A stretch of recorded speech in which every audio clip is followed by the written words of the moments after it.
and there's lots of time left to make this happen. Maybe it will be Terry Hansen of Camrose, Alberta. This is your chance to win big thanks to Save On Foods' $1 million touchdown to win. If a kickoff is returned for a touchdown, you could win groceries for a year. If 2 kickoffs are returned for touchdowns, you could also win $1 million, just like Roy. Good luck, Terry. Let's get you to Dustin Nielsen and Glenn Suter. Thank you, Kate. A very eventful Week 5 in the CFL is set to wrap up in Edmonton as the Redblacks roll into town to face the Elks. Edmonton, of course, 0-3 to start the season. Another slow start for the 4th year in a row. Ottawa also off to a bit of a slow start at 1-3, but they get QB1 back here this afternoon. Yeah, the Ottawa Redblacks will get their starter and their leader back in the lineup, in the starting lineup. Drew Brown missed 3 games. And in the one he did play, which was week 1 of the regular season, he threw for over 400 yards. The Elks are looking for their first win of the year. Their starter, Trey Ford, keeps improving. His only start versus Ottawa was a win, and he threw for over 300 in that one a couple of years ago. This team's got to win.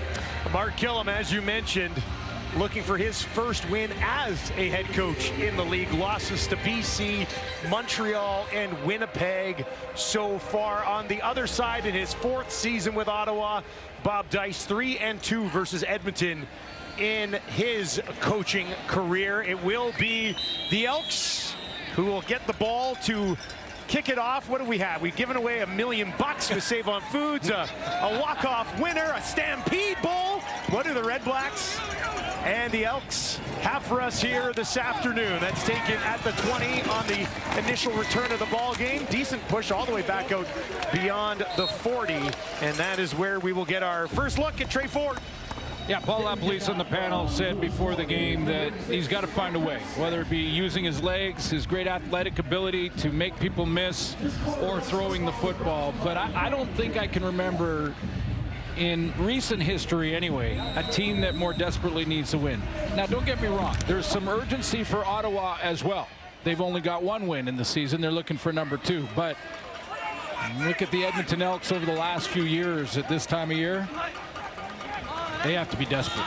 Started on their own 42. Ford gets it away near side. And that one is hauled in by Dunbar, his 15th catch of the season. And obviously, he's a big part of this Edmonton offense. Yeah, take a look at the O-line. For the second straight game, Mark Evans will bump over to guard, and Mark Corte plays center for David Baird. Still out. So you take a look in the receiving corps. Julian Grant. Bit of a roller coaster game in Winnipeg. Highs and lows for him, but over 100 yards at the end of the day. For him to have a big game here tonight, he'll have to. Yeah, he finished with 115 yards on 5 catches in that game. He's got 2 deep shots already this year. They'll try to pick up first down on the ground, pushing it ahead. It'll be close. Might be Cody Fajardo time here against his Ottawa defense. Well, here's something that's a little odd. Lorenzo Malden on the defensive line are the only one of the starters without a quarterback sack at this point in the regular season, and the Redblacks have played 4 games now, so you know that they'll come in bunches when they do. Jonathan Santos-Knox is their leading tackler at 21, and I'm interested to watch Charlie Ringland play that safety spot out of the U of S. So welcome our viewers on CBS Sports Network, south of the border. Oh, very close here. You haven't missed a ton unless you love opening kickoffs. Cody Fajardo is close. Fajardo's getting up saying, I got it. Keep this ball on the field. Let's get another look at it here, though. Well, where they placed it, I'm wondering if they're going to bring in the sticks. Only the officials, they are going to bring in the sticks. This is how close it is. There's very little push. Like Fajardo with a little bit of second effort leaned across. Well, we are going to get a measurement here early. This would be the worst possible start for Edmonton. A turnover on downs just outside your own 50. And let's get a close look. Whoa! Literally just enough to avoid an early disaster. Hey, sometimes struggling teams need a break or 2. Does that count? Maybe that's one for Mark Killam's group. That was an inch. That was, I mean, it's as close as it could get, as close as it could be. So the offense will stay on the field after surviving a bit of a scare here early on at home. Move some protection around here. Ford on the ground. Nowhere to go. Might even be a loss on the play. Rankin looking for something up the middle, and there just was nothing there. Rankin in the backfield. He's got some fullback help in Tanner Green, trying to lead the way and get that kickout block. Just a nice gap cancellation there from Tayala. They do lose a yard, so it's 2nd and 11. There's 45% on second down conversions this season. Ottawa, they're going to bring some pressure. Trey under fire, trying to escape, throws as he's hit, and he's got a first down. Goes back to Dunbar, and Edmonton's offense will stay on the field. Full pressure here from the Ottawa Redblacks, and there's one lane that is left open, and that's the one that Trey Ford finds. That's to the C gap, just to the left of the formation. Cleon Lang tries to close it down, probably goes a step too far, can't react in time, and a 14-yard gain on the fly, making it up as he goes along. Nice adjustment by Dunbar to haul that one in. He's got 22 yards early. Ford flips this out to Rankin, got one block, turns it up, first down, more, takes it down to the 20, stiff arm trying to get away, touchdown Edmonton, Rankin takes it home, flag on the play, but it's a 45-yard strike to Justin Rankin.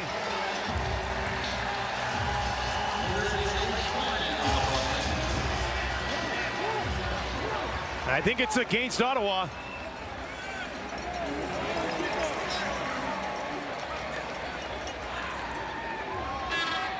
Major foul, face mask, Ottawa number 23. A 15-yard penalty will be enforced on the kickoff. Robert Priester gets the penalty, but let's take another look at the Rankin touchdown, his first of the season. Well, first of all, pressure off the edge from Ottawa, and Trey Ford has to just float this over to Rankin. Just jump it over that rush, get it into his hands, and what acceleration by Rankin once he had that football. Gone. 6-play, 68-yard drive finished. Ford, Rankin got a big block to open up some space. Did the rest himself.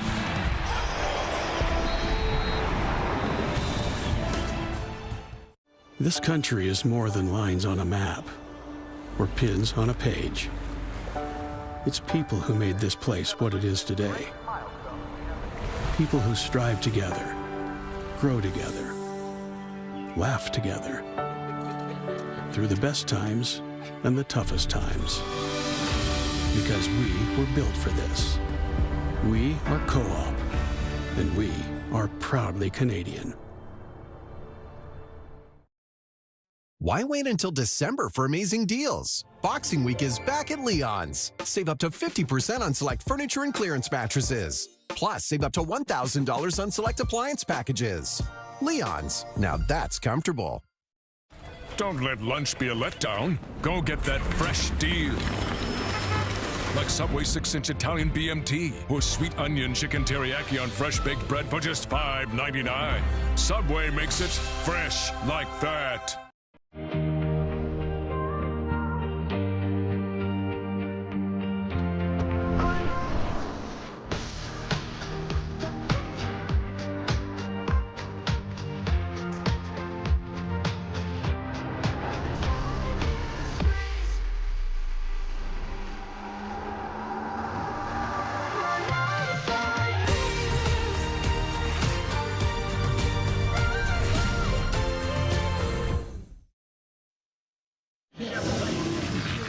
Opening drive for the Elks, a little bit of a scare here in 3rd and 1, but got it by a couple of millimeters. And then a couple of athletic plays from Trey Ford there, throwing on the run. 6 plays, 68 yards, and then this little loop pass over to Justin Rankin. Took up 326, 45-yard TD drive to get things started here.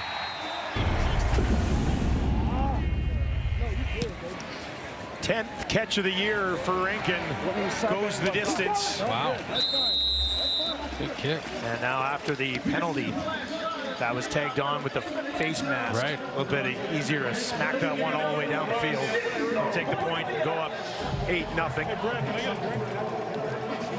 You know, and I mentioned both teams are going to play with a sense of urgency tonight. You look at Ottawa's record.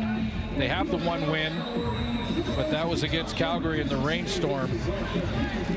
And have a sense of urgency of their own, but I just can't think of a team that needs a win more than the Edmonton Elks. Drew Brown is back, 400 yards or more in 3 straight starts. Number 3.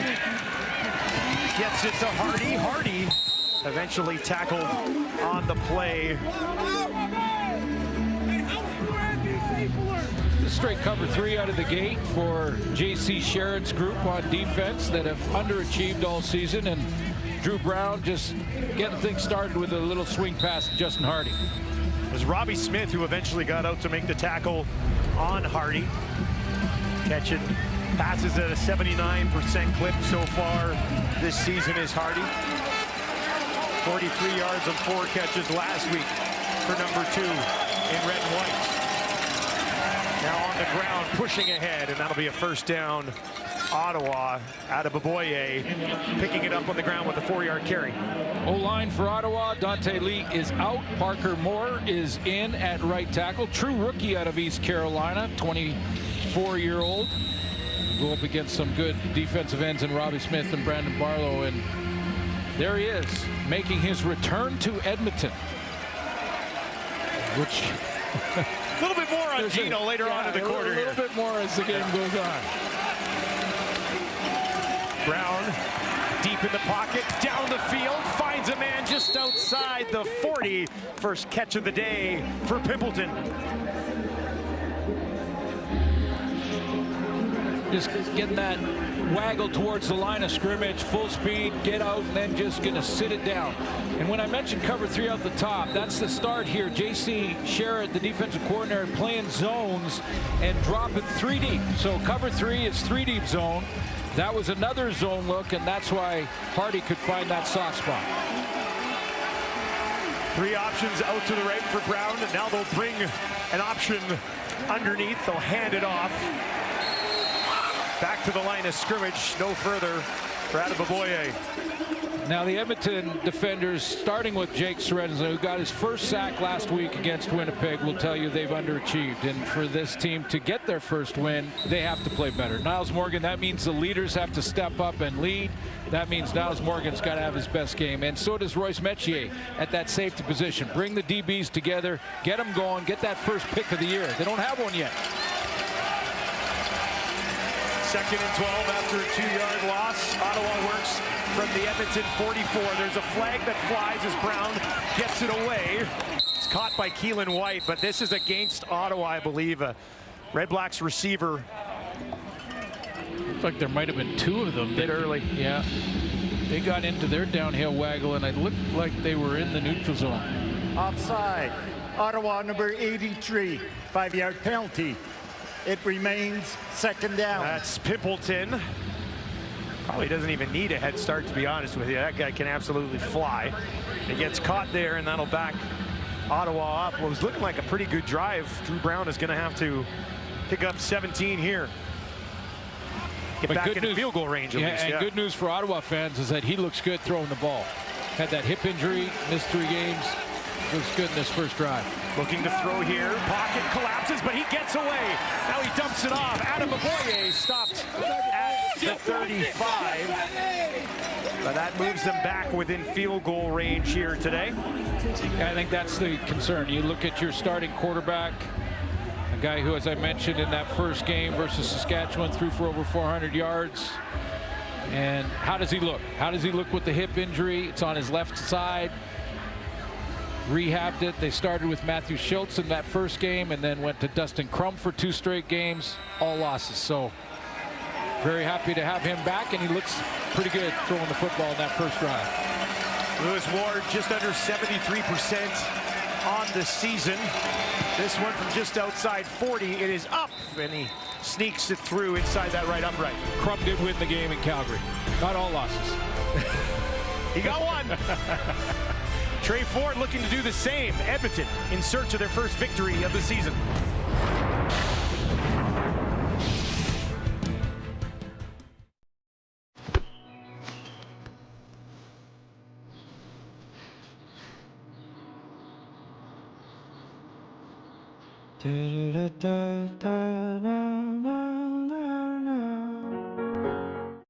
This country is more than lines on a map or pins on a page. It's people who made this place what it is today. People who strive together, grow together, laugh together, through the best times and the toughest times. Because we were built for this. We are Co-op, and we are proudly Canadian. Two summer sensations are flying into DQ. One is sure to save the summer, and the other, yeah, he's Superman. Hurry in for the new Superman Cake Batter Cookie Dough Blizzard Treat, right now at DQ. When Superman is off saving the day, DQ is here with the $8 cheeseburger meal deal, now with a $2 small Blizzard Treat upgrade. Get any small Blizzard Treat like our newest menu hero for just $2 more. This summer, save on all your faves at DQ. Locked in a stare down with Mother Nature, some wilt, but others push forward. They are the real ones, and they drink a real good light beer. Sleeman Clear 2.0. Real ones know. Welcome back to Edmonton. The Elks lead 8-3. Trey Ford not completely unscathed here. Well, this was back to that big play that kept the drive alive in their touchdown drive to start this game. Trey Ford showing that athletic ability, being tackled, still getting the ball out there to Dunbar. Somewhere along this drive, he hurt his left hand. He was trying to shake that off on the sideline. Maybe it was right there where he took a hit from the outside and got a Band-Aid on the left hand. Looking to throw here. Goes back to Rankin, a little bit high. Rankin hauled it in, but the tackle made immediately by Pickett. So I think the good news is for Elks fans is that it's his left hand, not his right. But again, you see the progression, you see the improvement from week 1 and the last 2 weeks, averaging 280 in the last 2 weeks. Changed that touchdown interception ratio, nice 3-1 ratio. The one thing he didn't do last week against Winnipeg was run. Just one carry in that game, yeah. Those last 2 games against Montreal and Winnipeg, both those defenses pretty solid. 2nd and 10 here, though. Redblacks bring some more pressure, zips it out to the 50, close to a first down. As he goes to Gittins Jr. on the play, 10 yards, and it will be a first down. Good run from that third receiver spot. You can play 3 into the boundary now with the hash marks moved in closer to each other. There's a couple of choices there. Just fit that right in. So those who think that Trey Ford can't throw from the pocket, that's a good example of the fact that he can. There were 3 defenders all around Gittins, and he put it right on him. Ford has started the game 5 of 5 for 77 yards and a touchdown. This time they'll reverse it. It's Dunbar looking for a block or 2, and he's got one. And that's enough for another first down for Edmonton as Jordan Maksimic goes a little bit deeper into the playbook. Well, it's misdirection because you got a couple of guys going this way, and you're thinking that the ball is going to just be handed off there, and here comes from the opposite side Stephen Dunbar. Little inside fake to Justin Rankin. Stephen Dunbar on the reverse the other way. 11-yard gain and close to field goal range. There's a look at the OC and assistant head coach Maksimic. 1st and 10. Ford turns, pressure right in his face, dumps it over the top for Rankin again, and he's got space once more. Down to the 35-30 before they track him down. Justin Rankin through the air having himself a quarter. Well, you just mentioned it, Dustin. I'm real impressed with Jordan Maksimic's play calling here. They go with the reverse, misdirection, get the defensive line thinking. Then they go full-on screenplay to Rankin, which works very well. Good athleticism from their quarterback and Trey Ford again to throw from an awkward position to get it to him. I know it's not a deep throw, but he has to throw around the rush. Nice variety of play calling here. Ford already at 100 yards, 68 of them to his running back. Now out into the flat. Yes. Wide open, his fullback, Tanner Green. And Green broke one tackle and then pushed out of bounds as his first catch of the season. This is what it does to defensive ends playing on the edge. When Trey Ford runs this fake and comes out this way, you freeze because you can't lose contain on number 2. See how they freeze here? They don't want to lose contain, and that allows them time to get it out there to Tanner Green. Oh, back in the red zone once again after an 18-yard pickup to the fullback Green. And Edmonton will look to find the end zone again here. Ford this time tosses it in front of himself. They'll push it down towards the end zone. In! Touchdown, Edmonton! Giddens, second of the season.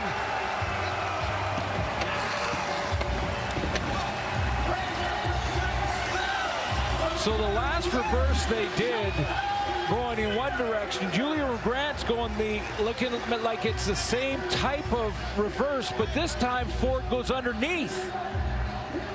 I mean, very similar looking play to one earlier in this drive, except for it's the underneath jet sweep that is the target. Again, nice play call.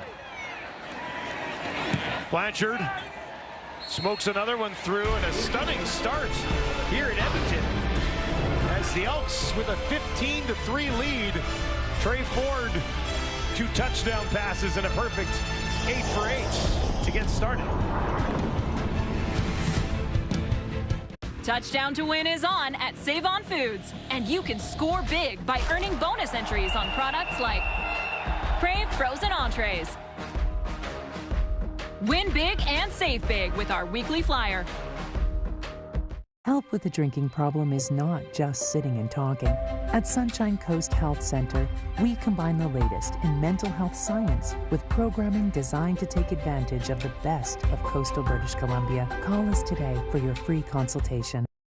This Bell Media station believes in being accountable to you, the viewer, which is why we participate in the Canadian Broadcast Standards Council. We are committed to upholding the highest standards of broadcast excellence and adhering to the codes of conduct administered by the CBSC. If you have a concern about something you saw on our station, contact us or the CBSC at P.O. Box 3265 Station D, Ottawa, Ontario, K1P 6H8, or visit the CBSC's website at cbsc.ca.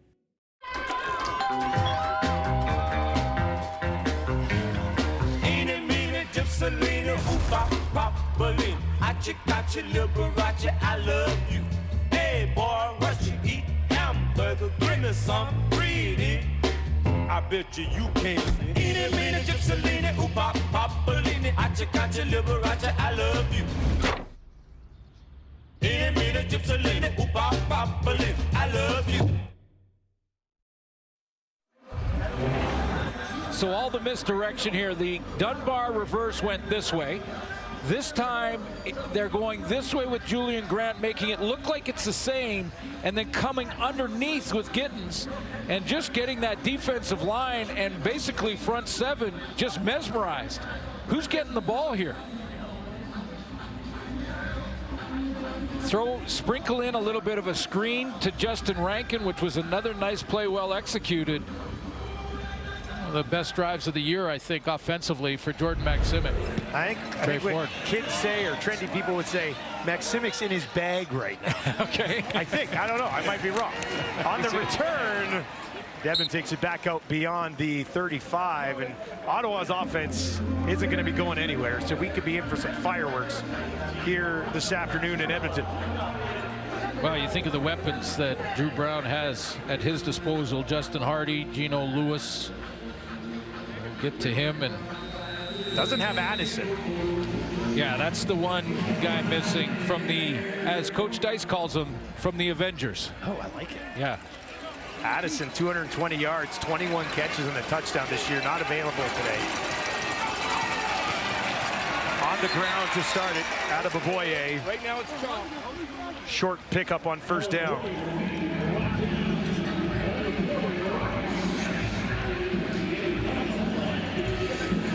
Good discussion with Drew Brown leading into this week and coming off that injury, and it was really affecting, that hip injury was affecting not only him running or planting in the pocket, but also his throwing motion.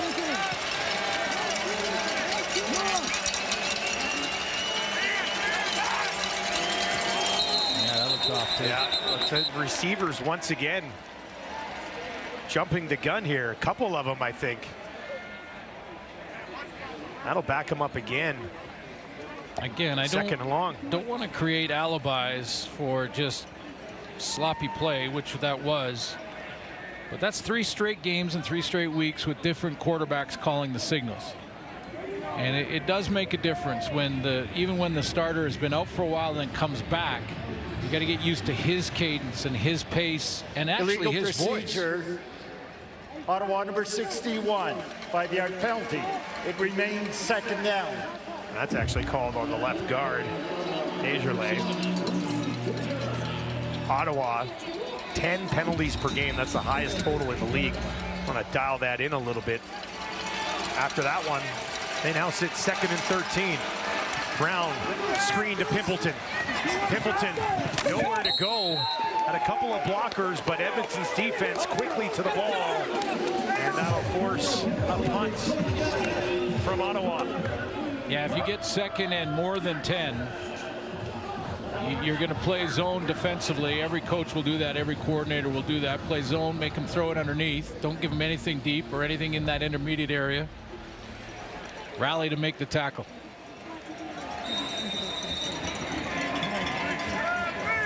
Leone stands just inside his own 25. Javon Leake set to return. Gets it away just in time. Nailed it. Leake a few steps back, has to take it at the 12. A 61-yard behemoth punt. Leake on the return, lunging back out around the 25. Well, Gino Lewis back in Edmonton with the Redblacks. Tom Gonzola will have more on him when we return. The Silverado Trail Boss. And a little work.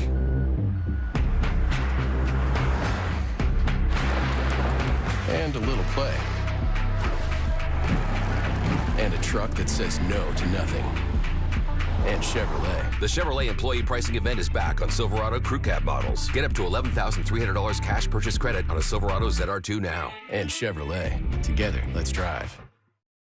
Canadians like to pack a lot into summer, kind of like a Harvey's seasoned chicken wrap. Packed with your choice of grilled, buffalo, or crispy chicken, and topped just the way you like. Pack Harvey's wraps into your summer. The Ontario Honda Dealers Indy Toronto, July 18th to the 20th. You can take in NTT IndyCar Series action all weekend. Your Ontario Honda dealers present Free Fan Friday to jumpstart the festivities. For more info, visit HondaIndy.com. I'd like to say this flew under the radar during the offseason, but it didn't. That superstar comment from Ed Hervey in reference to Gino Lewis made some headline. Let's send it down to Tom Gonzola for more. Yeah, you might think that revenge would be on the mind of Gino Lewis after Ed Hervey made those comments in the offseason. You guys, that's not the case at all, surprisingly. Speaking to Lewis during the week, he said that the focus was altered because his Redblacks team is 1-3 thus far, desperate need of a win. He wants to dial it in and make sure that they keep pace in the East Division. Now, after 2 seasons in green and gold, Lewis picking up 1,000 yards receiving last year, he says he wants to make some big plays tonight against his old club. And if he does find his way into the end zone, you guys, he might just have something a little special. Okay. The intrigue continues to mount here on a Sunday in the Canadian Football League. Yeah, I mean, I totally got it. It was a good conversation we had with him. And, you know, he said, listen, if we were 4-0 going into Edmonton, it might be different, but... Leak in at running back. But he doesn't want to lose his focus, and that's the bottom line. I mean, you know, it's only works and it's only fun and it's only revenge if you win. So that's his focus, 100%. And he wants to be a great teammate. He wants to make sure he's there for Drew Brown, who talked about him as a great route runner that people don't talk enough about. He can win the jump ball. We all know that. But he is an excellent route runner. And Drew Brown talked at length about that with us this week. But it's fun. It creates a buzz. It creates talk. But he's not playing against Ed Hervey. Ford in trouble and taken down, but nowhere to go on that one for Ford, as Bryce Carter has his second sack of the season. Yeah, Bryce Carter nice and low in that track stance, getting ready to run his 40. Wondered about the right side of that offensive line and just runs a stunt. So basically, it's not a full blitz. He, instead of going up in that defensive end position and being wide, he takes a step up and then cuts underneath and really goes between the center and the guard to get home.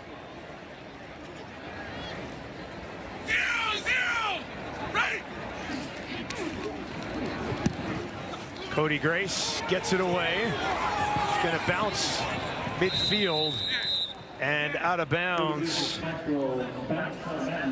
Well, Gino Lewis had some good years here in Edmonton. A few highlight reel plays along the way. One against the team he's playing for right now, and that he's talked about with his new teammates. But yeah, I mean, we know about the jump ball. We know about the 50-50 balls that aren't 50-50 when it's him or a Kenny Lawler in the league, but focusing on getting that W and being a good teammate. Leads his team right now in that money catches for first downs. Just a 38-yard kick, so great field position here for Ottawa. And I believe that's the first touch of the day for William Stanback. But I believe it was Enoch in the panel that was talking about how Gino Lewis has not had a touchdown throw or touchdown catch since Drew Brown went down. So, you know, the receiving core, and this is not a shot at Dustin Crum or anything like that. He's a different style quarterback. Drew Brown's a pure passer from the pocket. You know, Gino's excited about the possibility of big numbers tonight. 2nd and 6 on the Edmonton 50. Brown looking to pass here. Down the field into no man's land. And that falls incomplete at the end of the quarter. That's actually the first incompletion of the football game by either quarterback. Edmonton looking for that rare June-July victory.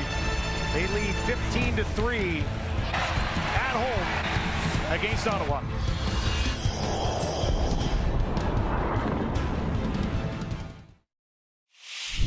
Closed captioning is brought to you in part by Moosehead Canadian Lager, 100% Canadian since 1867.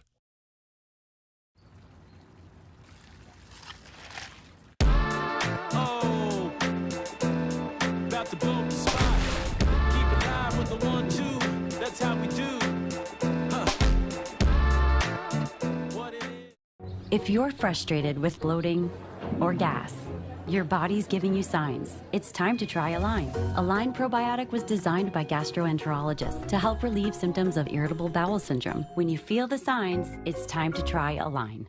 Wayfair's Canada Day clearance is on now. Score summer savings like up to 50% off outdoor, up to 50% off living room, and up to 70% off rugs. All with fast shipping right to your door. Shop Wayfair's Canada Day clearance now. Wayfair, every style, every home.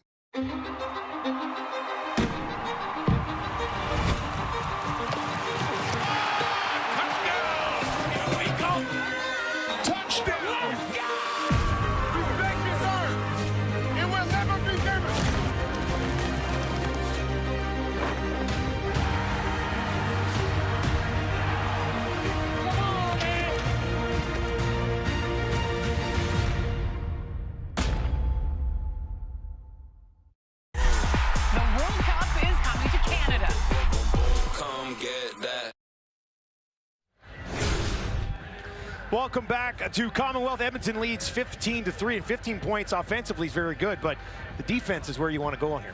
Well, the defense has been under a lot of pressure. I mean, Ed Hervey went out and spent some money in the offseason to build this defense. A lot of former Grey Cup champions in the defense, and they were underachieving. I thought their best quarter was against Winnipeg in the third quarter, where they held Zach Collaros last week to 4 2-and-outs in that quarter. But this one rivals that. I mean, a very good start for a much maligned Edmonton defense.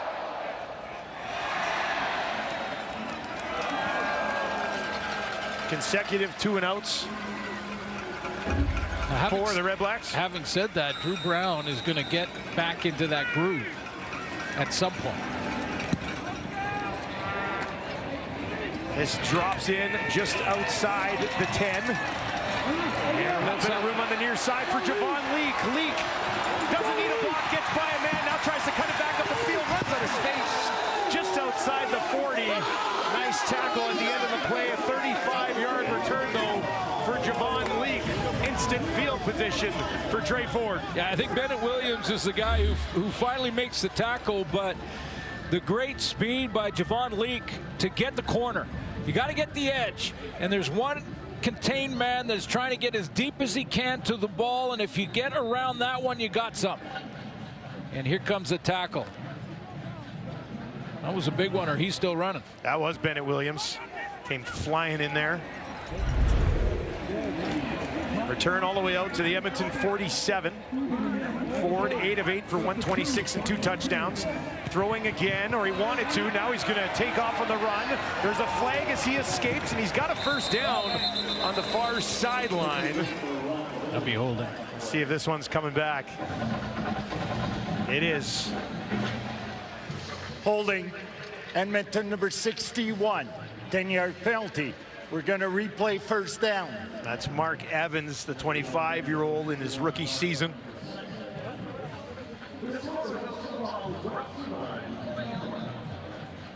Good to talk with Mark Killam this week about his message over the week, the work week, to his players, and what he said on the after the loss to Winnipeg, that no matter what happens in the game, good or bad, the only thing that matters is the next play. That's been their strong message this week. So this is the first opportunity. First and 20 here. And Ford on the run to his right, still looking downfield. Now he just wants to take off, tiptoes the sideline. Picks up a few yards on the play, close to 8. He's got quickness like I've not seen. And when you get outside here and you're Lorenzo Malton, first of all, you're the inside rush. Now you're against linebackers. And those are cover linebackers. That's a Darius Pickett chasing him. He got outside and picked up the penalty yards and got himself into a 2nd and 10. We're just beyond that. It'll be an even dozen what they need here on 2nd down from their own 45. Redblacks are going to bring some heat. Ford gets it away. Caught up beyond the 50. Will not be enough for a first down. Kyrus Jackson with his first catch in the Canadian Football League. They'll be forced to kick it away.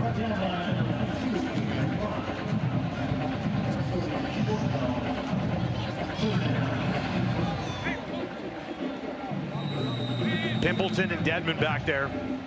That's two pretty dangerous guys. Well, and then you think of Javon Leak. Yeah, the other side. On the other side. Hey, we had another $1 million. Yeah. I guess not for the punt, but. Well, no, not for punts, but the potential is here tonight with these guys. Grace, a high kick. That hangs up there forever. Pimpleton takes it, trying to find some space. A little bit of a hesitation, can't emerge from that pile on the far side, and he'll take it out of bounds. A little stormy this morning here at Edmonton, but it's cleared up nicely at kickoff for the Redblacks and Elks. Toyota's electrified vehicles are for everyone.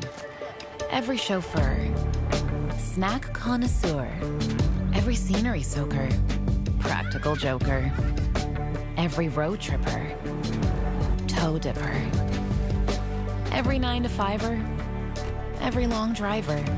Starting over 20 years ago with the Prius, we now have the largest lineup of electrified vehicles in Canada, because this journey belongs to everyone.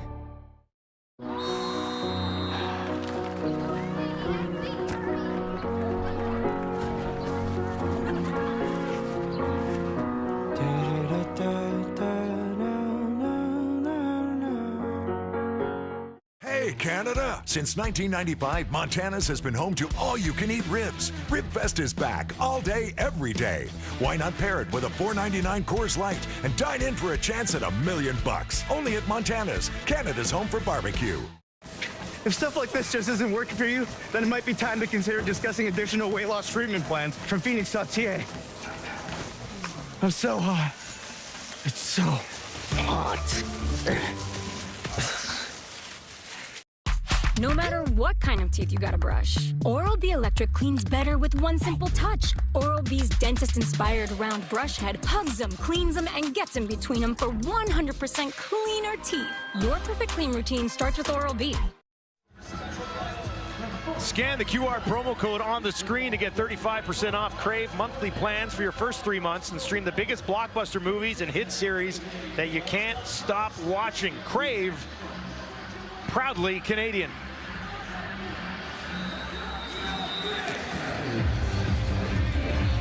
Drew Brown gets the ball here on his own 22, trailing by 12.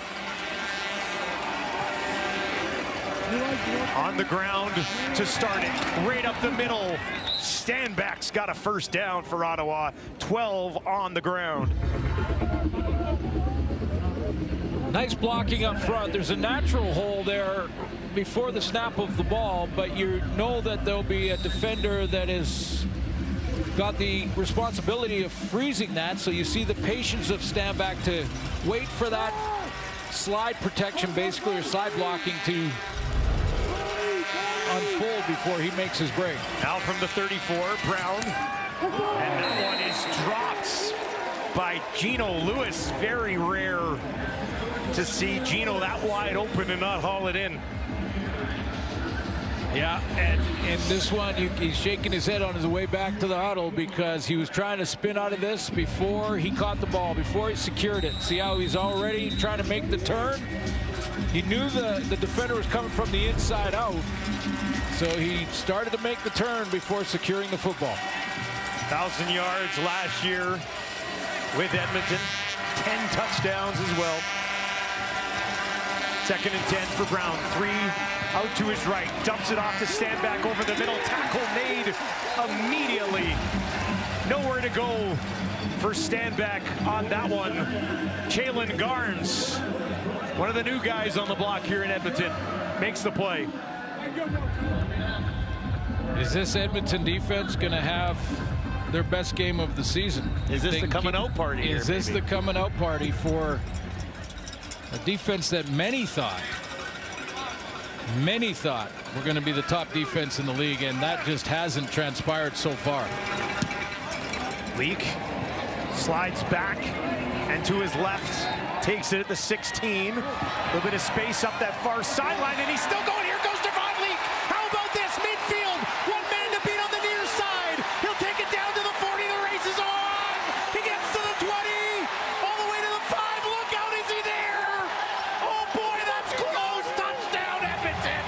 He let up for a moment and had just enough juice to finish the job. That was close. Oh, he was on the 5-yard line, thought he was home free, thought it was over. But there was a backside second effort that was on its way, and he just saw him in time. But look at the acceleration through the hole. That's just great flat-out speed. 94-yarder, but watch how he gears down here thinking, okay, I'll glide the last 5, and then that was close. We've seen it happen before, but that's across the cone. Would have been an all-time backfire letting up like that. 94 yards. 6th return touchdown this season You're fucking back in the CFL. Siobhan Leake's got one. And Edmonton now leading 21-3. Did you hear Mark Killam there? I think he said you're back. He said you're back. It was great. It was great all the way to the end zone, all the time.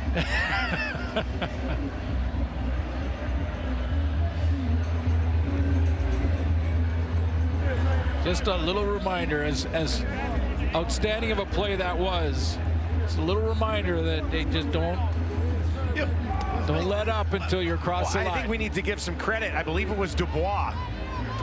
Yeah. Who all the way back, hustle. right? Yeah. All the way back. One of the fastest guys in the league. He did not give up.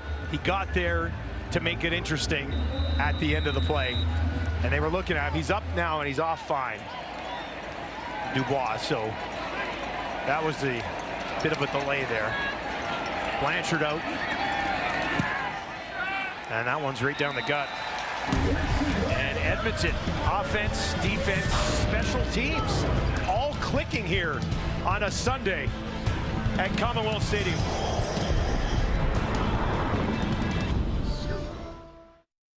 This country is more than lines on a map or pins on a page. It's people who made this place what it is today. People who strive together, grow together, laugh together, through the best times and the toughest times. Because we were built for this. We are Co-op, and we are proudly Canadian.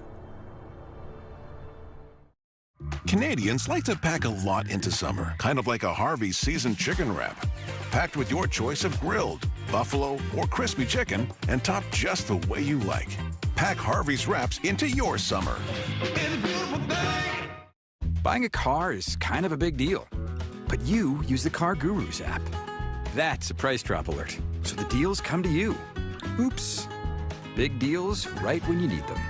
Car Gurus. Download the app to find your best deal. I was Alex's favorite top. The top of tops. But then she started living it up with Virgin Plus. With its affordable phone plans and member benefit discounts on fashion, travel, and entertainment. Now she's got dozens of favorite tops. Dozens! Leaving me hanging high and dry. Oh, I still smell like her. Affordable phone plans, plus so much more. Virgin Plus, obviously. Well, things have started very well for Edmonton so far here tonight, but an up and down week at practice. For more on that, let's send it back down to Tom Gazzola. Yeah, Dusty, a very interesting week for the Elks. Talking to Mark Killam and Trey Ford, they said that Thursday's practice was a bad one. Mark Killam saying that's unacceptable from his group at this level. Trey Ford saying it was the worst of his life. All levels. Now, to the team's credit, it did bounce back with one of its best practices of the season on Friday, and Killam admitted there have been some good spurts for his Elks squad so far this season. They've yet to have a complete game, but like Schutz alluded to, the messaging from the coaching staff is this group needs to be coach-led, player-driven. It's a good way to break it down, isn't it? Yeah, absolutely. Take ownership of that locker room, and you set the standard. Dedmon takes it just outside his own end zone, trying to find some room, stays on his feet, and eventually taken down just outside the 25. And it was a great discussion because Mark Killam, who spent a lot of time in Calgary and was in some very good years with Bo Levi Mitchell leading that offense, and he said, there was times when they didn't have a very good practice, and it was the players that would go back out onto the field afterwards and go on their own and run the plays again to make sure they got it right. That wasn't the coaches running that. That was the players saying, hey, that wasn't good enough. Let's go do it again. Ottawa starting on their own 27. Brown dumps it off, misses the intended target. His running back, Adeboboye. And Killam had the same message for his team when they had the bad practice and then bounced back the next week. And after the bad practice, Trey Ford went home, and he said at any level, it was his worst practice of his life at any level, which is kind of a wow statement. But he went home and threw for 2 hours to get it out of the system. Pressure now, Brown on the run, just has to throw it away to avoid the sack as Edmonton brought the heat. But clearly in all three phases now, special teams, defense, this is their best start of the season. And offense, 22 points on the board, got one special team score as well, but all three phases got the message this week. Defensive coordinator, J.C. Sherritt, right back to the tablet. Leone set to kick it away, gets it away cleanly. Oh, it's a big one. This is a big one. All the way back to the 20, 63-yard kick. Nowhere to go on the return this time as Karis Jackson in the mix on special teams for Edmonton. UEFA Women's Euro continues tomorrow as Spain plays Belgium at noon Eastern, 9 a.m. Pacific. And that'll be followed by Portugal versus Italy at 3 Eastern, noon Pacific. Catch all of the action of the UEFA Women's Euro on TSN. Now, from an Ottawa perspective here, you almost think, well, Cody Fajardo's out there for a series. All right, so a peek at Cody Fajardo. Tommy, get eyes on Trey down on the sideline there. We'll see what's up. Fajardo on the run to his right, down the field. Dunbar lays out and he goes and gets it. Spectacular stuff from Stephen Dunbar. Wow, what a catch. That looked like that had no shot. It looked like with the pressure on Cody Fajardo, and we'll find out what's going on with Trey Ford here, but little half roll, and I thought this one was almost out of bounds. It was so far away. Look at Dunbar go and get it. What a catch. Trey is on the sideline, helmet on. Looks fine. Different look. Cody Fajardo coming into the game. Now on the ground. And that one sniffed out well by the Redblacks defense. Malden. Holden in there on the tackle. Well, I think we got to look at it again, don't we? I mean, a spectacular catch. Yeah, and when Cody Fajardo got rid of that, I thought there is no shot. He was coming out of the hole out of that on that out cut. I mean, there's not a hole on the field. I mean, figuratively speaking, he's coming out of a hole trying to get to that break, and then just goes and gets it. What a catch. 2nd and 14. Cody Fajardo in at quarterback for now, we believe. He'll have some time here out into the flat. That's Mathis with the catch. Back beyond the original line of scrimmage, but it'll be a 3rd down. Yeah, it's interesting, and it almost look, if he's not hurt, and it doesn't appear that he is, I mean, that left hand we talked about, that this looks like it was a plan to somewhere in the game put Cody Fajardo in for at least a series, maybe more. We'll see who comes out next, and let Trey Ford watch from the sideline. But Trey Ford is 9 of 9. I was just going to say, I don't like. I mean, you're up 22-3. Things are going better than they have all season. Trey Ford's 9 of 9 for 135 yards and 2 touchdowns, and you don't put him back out there for a series? It just doesn't add up. 37-yard kick. Flag on a short return. Drew Brown, he's 5 of 9 for 49 yards, but he's got a great streak on the go right now. 400 yards, 3 straight. No yard.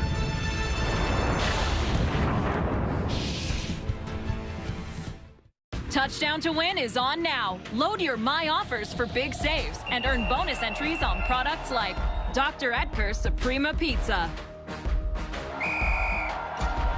Win big and save big with our weekly flyer. We've been Mazda owners since 2011. We have CX-90. That's the complete package. Driving dynamics, reliability, and safety. I know that every time I buckle my kids into our Mazda, that it helps us get where we're going safely.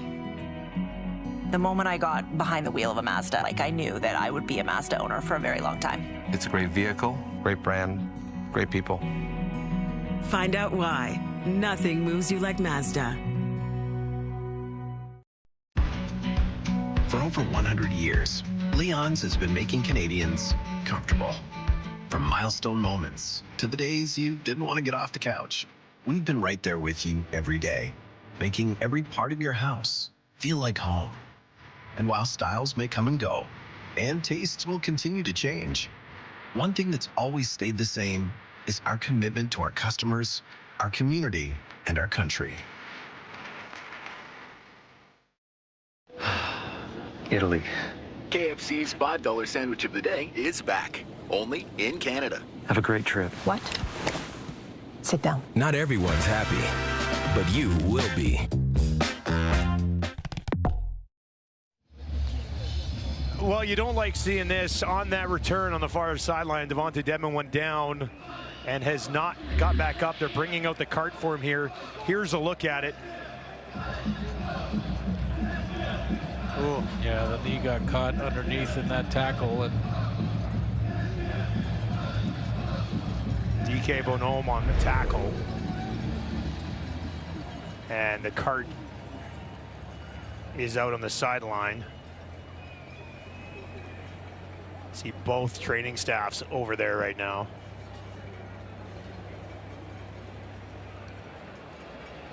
And you hate to see it for one of the most electric players in the Canadian Football League.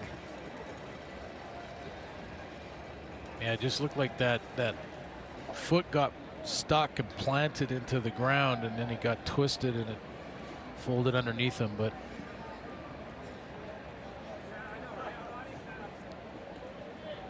looks like they're going to lift him up. There he is. Keeping that leg stabilized. And he'll get some help into the cart by his teammates, and a round of applause from the fans here in Edmonton. Just an outstanding kick returner. Best kick return average in the league last year at almost 30 yards a return. 5 kick returns last year over 40 yards. That led the league as well. Obviously emotional as the cart gets set to pull away.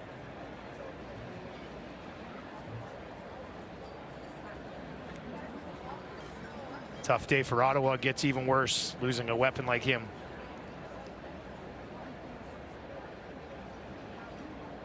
And you're right, it was just his leg kind of got caught as Bonhomme went to spin him around. Got rolled up on a little bit. And hopefully it's not as bad as it looks.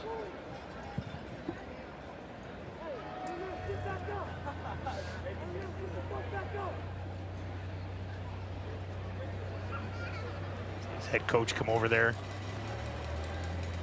The last few words for the star returner of the Ottawa Redblacks.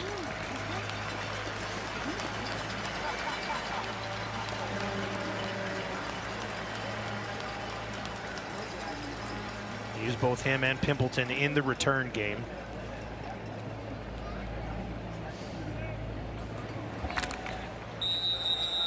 And we'll see if Ottawa can find some momentum in this football game. Trailing by 19, they'll start on their own 42. 4-man pressure from Edmonton. Get it away. That catch is made. Garns right on him. But it's hauled in by Andre Miller.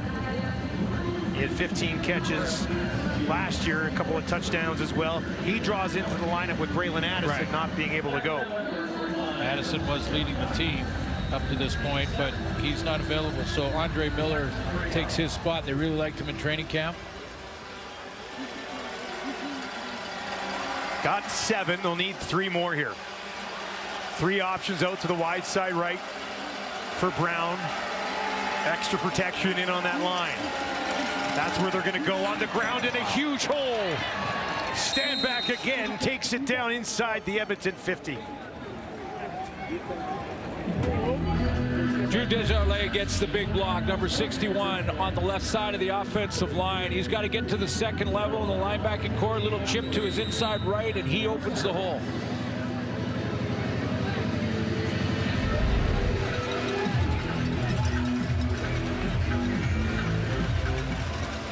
$15 for Stanback. He's got 29 yards on just 3 carries in this ball game. Empty backfield here for Brown. Now they'll bring Pimpleton underneath. He finds a block, stays on his feet, cuts it back. Here goes Pimpleton. Down inside the 25, tripped up just inside the 20. He was thinking of taking it home too, wasn't he? Well, he also thought at the end of the run that he was tripped by his own guy and wasn't down by contact yet. But I think the whistle did blow. Yeah, this was his vision on the outside. Gino Lewis trying to get a block. It was an inside cut on Royce Metier.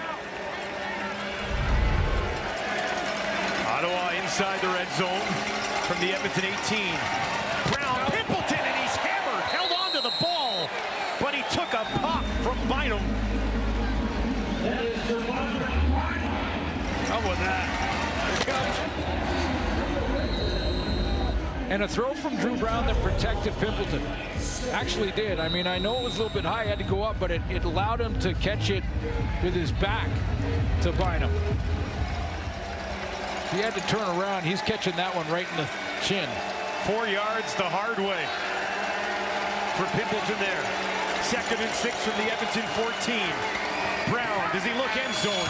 Short of it, but he's got a first down. Goes back to Pimpleton, who thought about getting up and going after it. That's his 5th catch of the ball game. Yeah, starting to see Drew Brown get into a bit of a rhythm. Drew Brown starting to show us again that quick read and release ability that he has. That's the one thing Drew Brown does so well, is his ability to quickly recognize the defense, get the ball out of his hands to his receivers. Starting to see that come back a little bit here. Drew Brown sends Gino Lewis out in the slot to his left. Pimpleton will go there as well. Stand back in it, running back. Brown waits from the pocket, goes to the end zone. Who else? Of course, Gino raises the roof, and it's return to Commonwealth. Touchdown, Redblacks. You know, the other thing Gino Lewis told us in our call was that he wants to put on a show for the fans that still love him here in Edmonton, and there are tons of them. In fact, before the game in warm-up, he was talking to kids and signing stuff for kids, and he does want to put on a show, but you know, deep down. Had the one drop earlier, comes back, and is back in the touchdown column. That's his 2nd.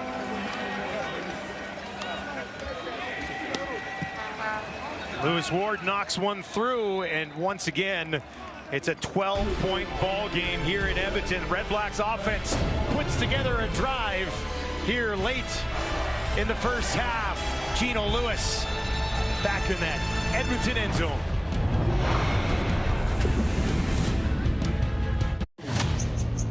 Put us in a box. Go ahead.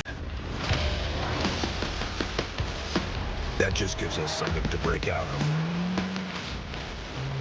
An opportunity to shatter expectations.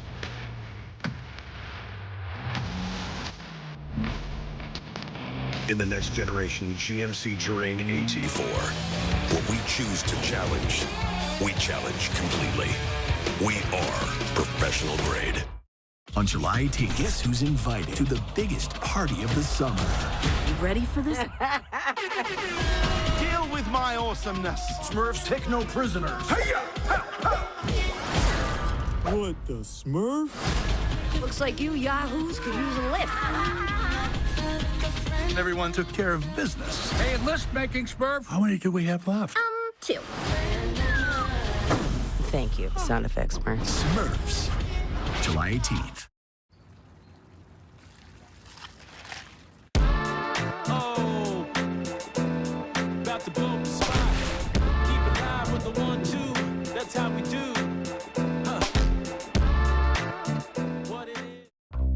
Auto Trader has the most cars. I knew they had a lot of cars, but I didn't know they had the most cars. I'm literally on every night because you never know when a deal can just like pop up. Everything is there. You'll always find what you're looking for with Auto Trader. The answer is Auto Trader. Well, well, well. Edmonton, all 3 faces have come to play, and then we have the return of Gino Lewis. And by the way, Paul has been working so hard, as the kids would say, Lapo's in his bag. You're going to have to see it at halftime. Trust me. Right, Lapo? Sure. Okay. Sure.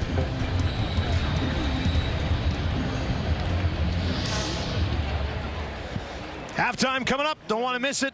still got probably an eventful 2 minutes and 53 seconds here in Edmonton. That's taken just inside the 20. Arkell Smith pushes it out shy of the 40.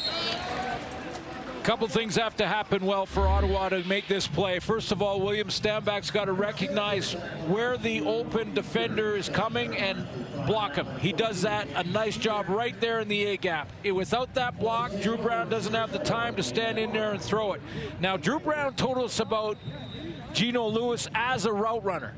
Here's a great example of exactly what he was talking about. Watch him outside fake, lean into that outside cut, and then right back to the post. What a play. Kobe Williams could only look and watch. Trey Ford is back in at quarterback, so he appears to be fine. Gets it out to Dunbar.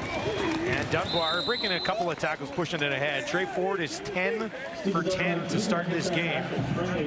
Dunbar has received the majority of those. That's his 4th catch of the game. Yeah,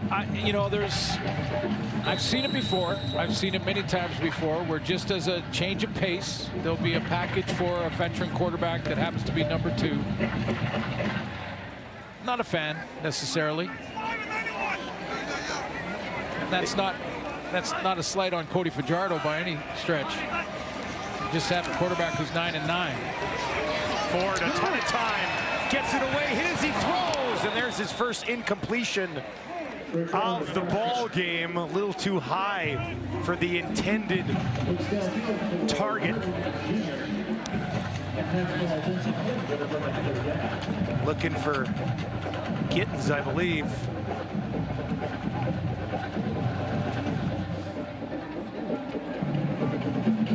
Just joining us, Dedmon left the game with an injury, so Pimpleton back to return this kick.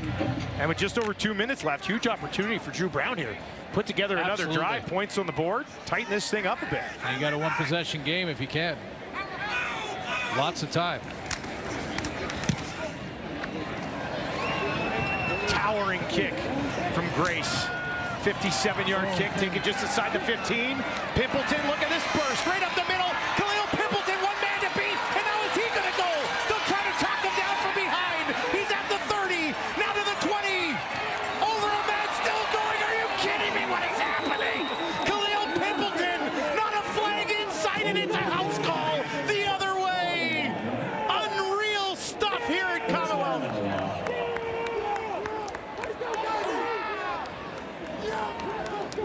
Okay. Wow. Special teams in the Canadian Football League. How good is this? Javon Leake has one for Edmonton already tonight.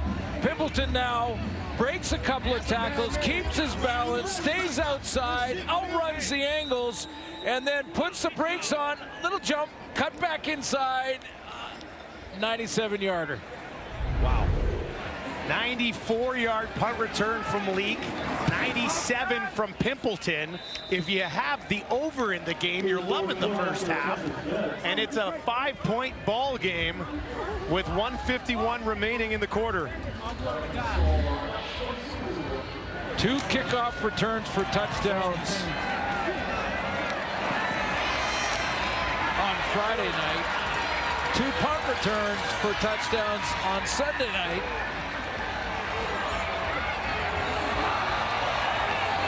Putting on a show, they're showing off now. How about Drew Brown enjoying this? See, we were just talking about Drew Brown has time to put some points on the board, make it a 1-possession game, or you can just watch. Didn't even need him. He could just cheerlead from the sideline. His teammate Pimpleton taking it to the house. Well, still some time on the board for Edmonton with 1 minute and 51 seconds left to get the ball back and maybe drive the field. Pimpleton, I mean, the depth at the return position in Ottawa. They lose Dedmon. Pimpleton steps in, touchdown, just like that. Guess what? It's not over yet. We're not even at halftime.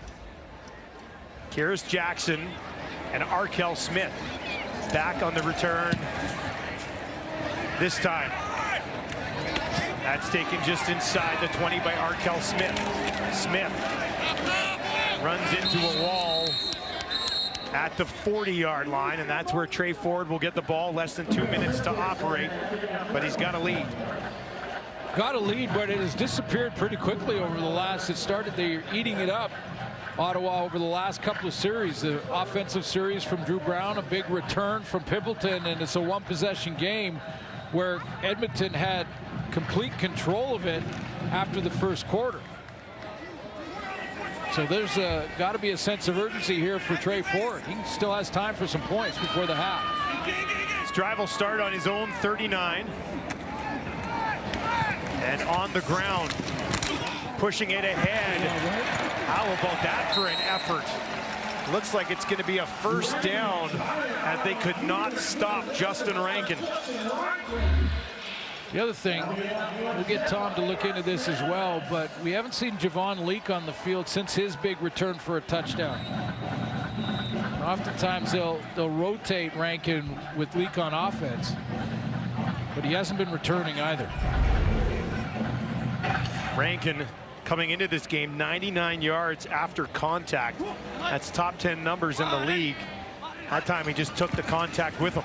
They'll go back to him again, and he runs in just shy of midfield. Let's go down to Tom Gazzola for a quick update. Yeah, Suits, just a quick update on Javon Leak there after that punt return touchdown. You could see him gasping for air on the sidelines here. He kind of slowly made his way to the Elks locker room. We haven't seen him since. All right, so that's the absolute latest. Not available. We'll monitor that for the second half here. Again, both these teams probably want to have every offensive weapon at their disposal with what looks to be a high-scoring affair shaping up at Commonwealth. 2nd and 7. Ford. Rankin picks up some pressure, dumps it off underneath. Gittins nowhere to go. Frankie Griffin was waiting for him there, and that'll be short of a first down. 3rd and a couple here. Cody Grace, no doubt about it, will come out to punt this away. Ottawa's not going with real exotic blitzes right now, but they are forcing those underneath throws on 2nd and long in the last couple of series.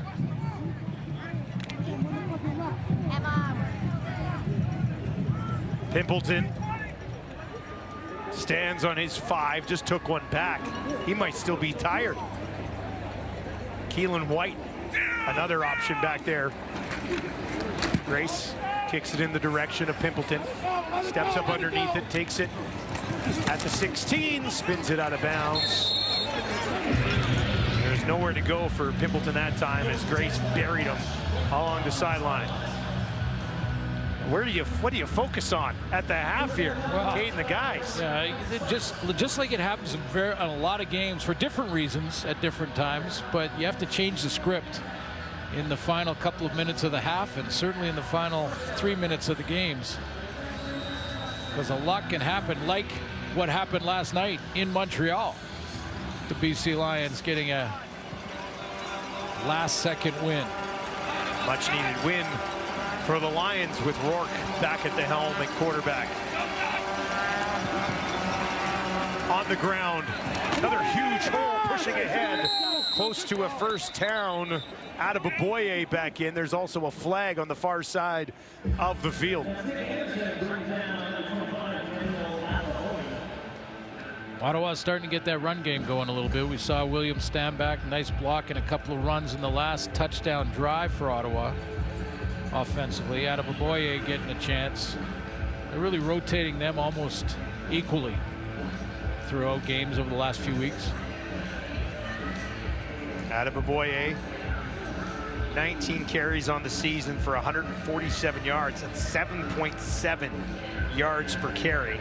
Stanback, who had a heavier workload earlier in the season, has 30 carries for 153 yards. And 5.1 yard per carry average. Major foul. Face mask. Edmonton number 45. We're going to go 15 yards from the end of the run and a first down. All right, so 20 seconds left. Face mask brings it up 15. Maybe a quick throw, and they're in field goal range here. Adebaboye trying to go off the block there. You see the left hand on the face mask. Correct call. Brown dumps it out, far side, Hardy, and Hardy takes it out of bounds just beyond the 50 with 14 seconds on the clock. Really quick decision and play call here to get when you get Drew Brown to let go of the ball and put it right where he put it for Hardy so that he can look at the defense coming from their different angles. It seems like a small thing, but it's so important. If Hardy has to stop or bend backwards and takes his eyes off the defenders, he doesn't make that yardage. Now they got a chance for a field goal at the very least. Gotta hurry. Back on the ground, Adebaboye pushes it over midfield. 10 seconds remaining in the half. Yeah, interesting call to run the ball because the clock will start as soon as they set the ball. Unless they call a timeout here. Lewis Ward is long on the season. Is 50. Quick out.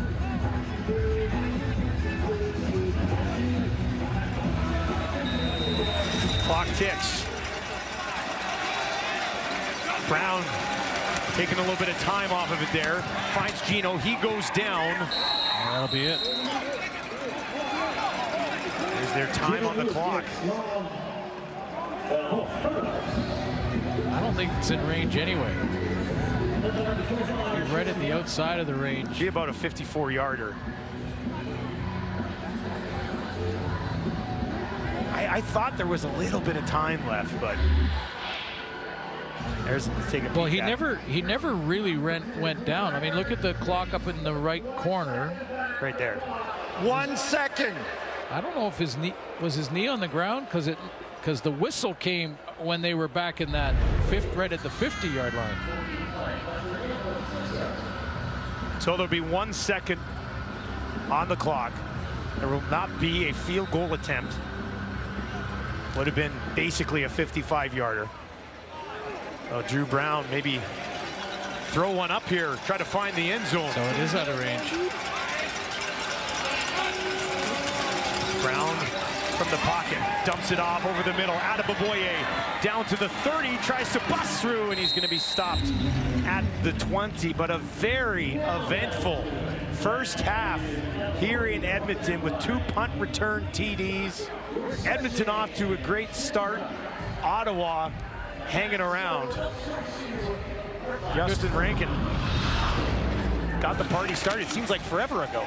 Yeah, good first drive for the Elks. They had a little bit of a scare on 3rd and 1 when almost didn't get it. Got it by a millimeter, and now 144 yards and 2. Couple of special teams touchdowns. Suits, I'm really not sure where this game goes in the second half. Yeah, well, the Ottawa Redblacks came storming back in that second quarter, and I agree with Enoch that it looked like Drew Brown was kind of finding his game again. And that quick release, the quick reads of the defense, getting the ball out of his hands. On the other hand, with Edmonton, are they going to play Trey Ford or make a substitution? And I just have to say, for the record, I was in the booth when Paul LaPolice put Stephen Giles out there. Didn't like that either. Keelan White will get it started. Ottawa with the ball first, and White is tripped up. Tackle made by Mogensen. There is a flag on the field.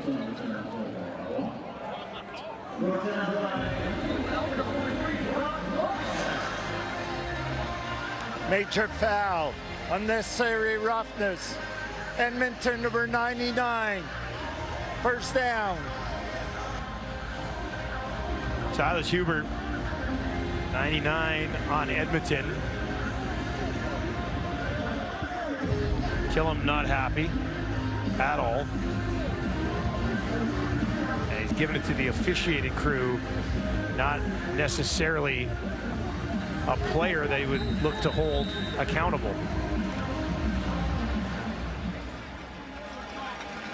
The play that came after, or a penalty rather, that came after the play ended is what we've been told. So it moves the ball up to the 46. They'll quickly get it out to Hardy.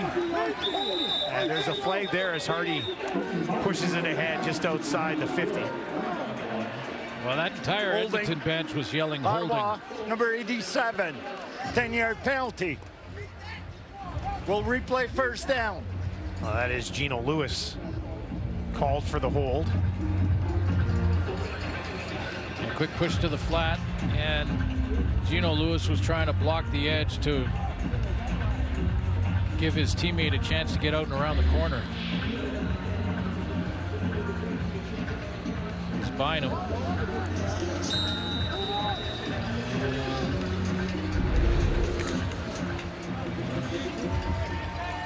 I'll put that in the questionable category. Backs him up 10 though, 1st and 20. Big penalty here early in the 3rd quarter. They'll clear out the backfield for Brown. He's got 4 options out to his left. Throws to his right, back to Lewis. And he'll take it up to the 44. Tackle made there by who else? Nick Anderson. Just real quick recognition of the defense and what Drew Brown does well. See, watch how quickly he makes his decision here. He takes a look at the defense. He sees it's his own drops, and he knows exactly where he wants to go with the ball. Also, almost effortless. And for a team that is dying to get sacks on the quarterback, like Edmonton is, it's almost impossible when the quarterback throws it that quickly. 9 to Gino, 2nd and 11 on the 45. And that one through the hands of the running back, Stenbeck. I'm not sure he would have been able to pick up the first down anyway. He would have needed about 8 or 9 yards after the catch, but got to haul this one in. Yeah, we've seen it a couple of times tonight where you just don't take that split second to secure the ball first. Take a peek. It happens to the best of them. There's Javon Leake. He's back, went to the room after taking back a 94-yard punt return. Did not return in the first half. This is a low kick. It's going to bounce at the 20. One hops out of bounds just inside the 15. Leake could never make a play on it. By the way, we had 400 yards of return yards in the first half. But let's take a look at Trey Ford's first half. He started out with a touchdown drive, a couple of athletic plays. That was one of them, being tackled and still getting it out there to Dunbar. Real good play calling in that first quarter by Jordan Maksimic, who mixed up some screens, got Justin Rankin going, and Trey Ford started the game 9 for 9. That was a little underneath score. Actually, Trey started 10 for 10 in the first quarter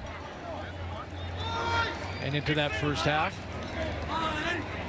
Starts here on his own 13, high snap, gathers it, in trouble, ball pops out, he's trying to get on it, but Ottawa takes it away, and Griffin's going to take it in for the touchdown. What a turn of events. Redblacks go on top. Well, Trey Ford saying that his arm was going forward. We'll take a look at it. I think it was Frankie Griffin that got the pressure. Griffin does, he's going to add into the blitz. Well, you be the judge. It looks like his arm is going forward, but it was like he was trying to regroup it, like pull it back. That's moving forward, but it was almost like he tried to grab it with the left hand and stop that forward motion to secure the ball. Heads up by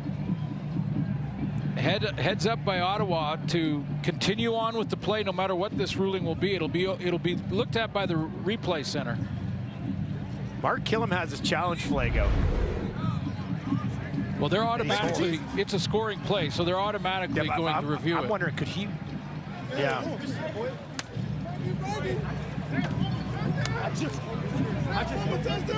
So look, I think Killam might be thinking about something else here, though.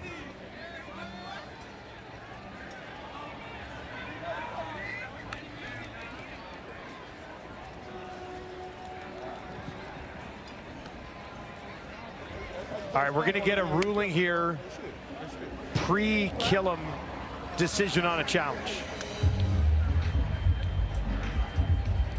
Upon review by the replay center, the quarterback was down with contact prior to losing the football. Therefore, the ball will be placed on the 3-yard line, 2nd down. You say the quarterback was down prior to losing the football? Yeah, they're saying that Trey Ford had control of the ball and was down by contact. That can't be right. I mean, he wasn't.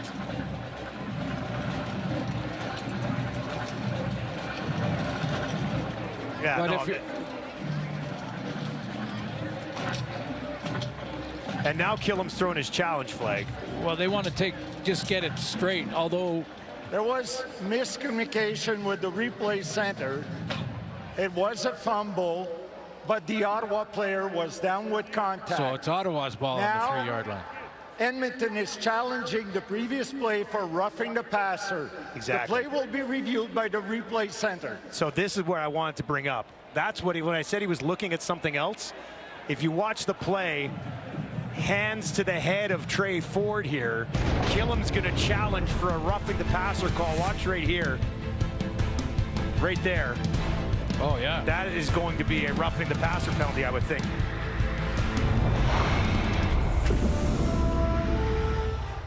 Kids these days, people say we have so much more, like more developmental challenges.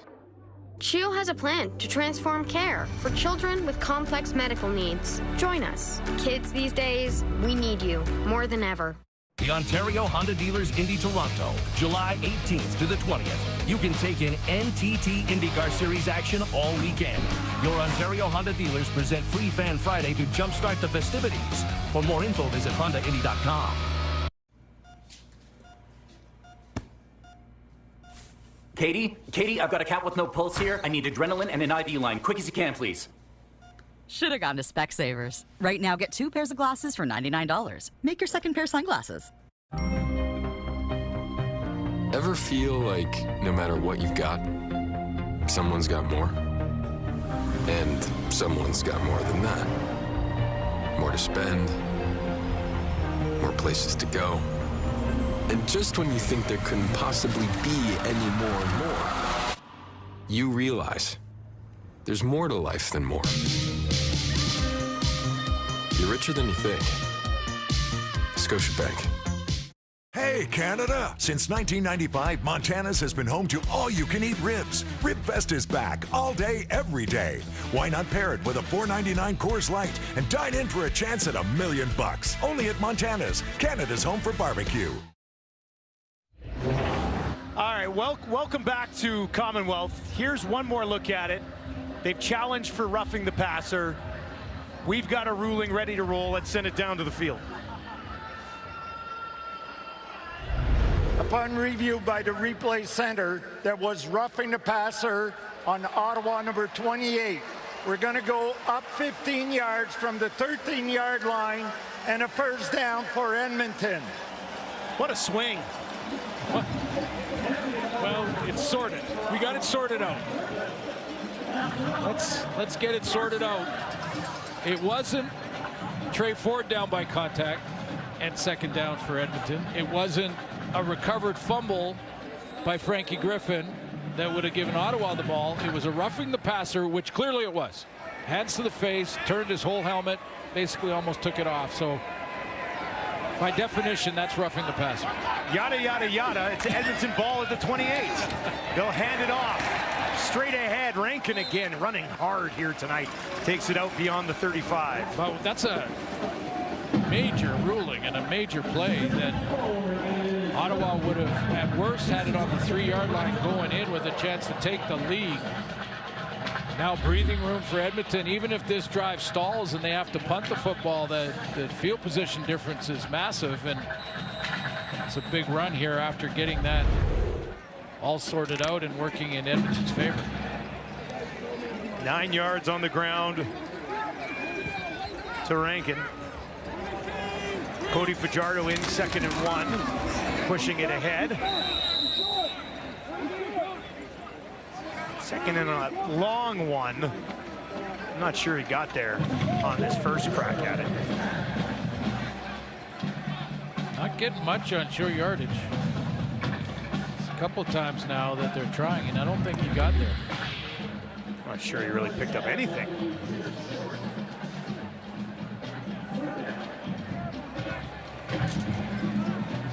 I still don't know why. I would just throw it out there one more time. Bit of a pet peeve that they don't just run regular offense, spread it out, have your receivers out there. You have to go cover them if you're defense. 3rd and inches. Fajardo trying to push ahead. Ottawa's going to say he doesn't have it. And is this a turnover on downs? If that's the spot, I don't think that's going to be enough. Call for the chains once again. If you missed it in the first half, very first drive, we saw a measurement and Edmonton got it by a matter of centimeters. Killam just shaking his head. He doesn't think so. I think he's looking at it saying, he's right down the line. He's looking at it saying, I don't think he got there. That's his expression anyway. And it is a turnover on downs. It wasn't even close. Half of a yard at least short. So you go second and short, don't get it. Third and short, don't get it. Well, again, look at, you bring all your offensive players in, and that brings all the defenders in, and now it's just my will against yours, who gets lowest and all that. We see every team does it. Why not leave the spread offense in there? You got to cover down every receiver so there's less people in the box, and take a gap and hit it. You still do quarterback sneak. Ottawa's defense comes up big. White with the catch, nowhere to go. Serezna eventually there to finish him off. It's his first catch of the game. I'll tell you something, though, for that Ottawa defense to let the ruling that happened inside the 5-yard line go and move on and play the next 3 downs full out, get the stop and the turnover on downs. That's resilience from that Ottawa defense, just letting that bad decision go. Ottawa loses a yard, 2nd and 11. And now they, once again, way ahead of it. 3 Time guys. count violation, Ottawa number 5. 5-yard penalty. Oh. Still 2nd down. And it's announced as a time count penalty. So it'll be 5 yards and back him up. That had to be all go routes by the Ottawa receivers. They were all gone. It was all go routes, and they were so excited about that call that they hit the line, because I think all of them were offside. 2nd and 16 on the 43 for Brown. Over the middle. Up to the 35. Went back to Andre Miller, his 2nd catch of the game. And after the turnover on downs, they'll have to settle for a field goal attempt to make it a 2-point game. Yeah, but this is a win for Ottawa. This is a kind of a series of events that has turned out that a possible 3 points, very makeable field goal here for Ottawa, and that ruling could have really demoralized this team, and it didn't. He hit from 42 earlier. This one also from 42. Left hash. That one is up, a low kick, but it's through, and we've got a very interesting 2-point game here in Edmonton to wrap week 5 in the Canadian Football League. With Deluxe's buy one, get one free, skip the stress and do it for less. Buy one, get one free ends July 7th. Find your local paint store at dulux.ca.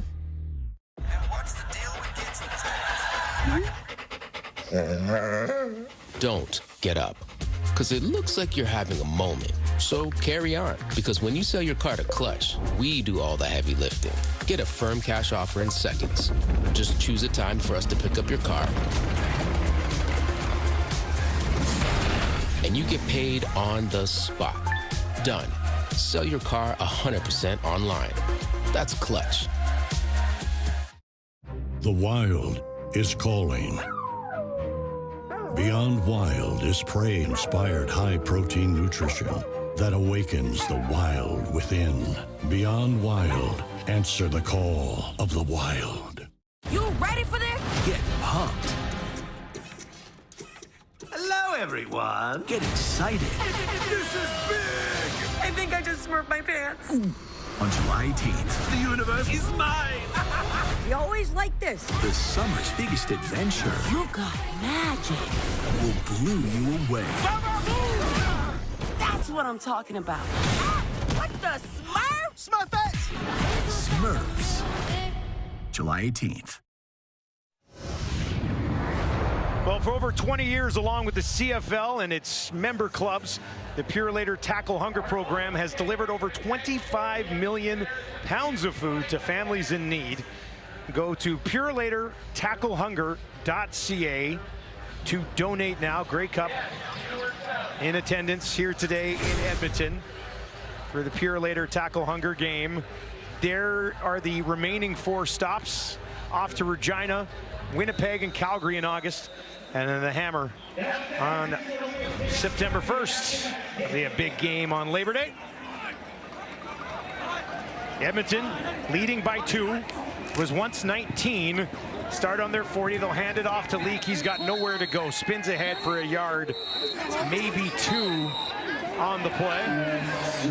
In that first half, Trey Ford threw all 12 passes basically. There was one that he was slightly outside of the pocket, but he threw 11 from within the pocket. And that one series where Jordan Maximic had the play call and going, where he had the reverse, and then a reverse that looked the same but was an underneath throw, and the screen was worked in there. One of the ways that they can maybe kickstart this offense is get Trey outside on the run. Let's go, D. Needs 8 more yards here. It'll be an empty backfield. Now a little bit of help protecting Ford. Down the field, lays it out there. Was it caught? Oh my goodness! Javon Leak, how'd you do that?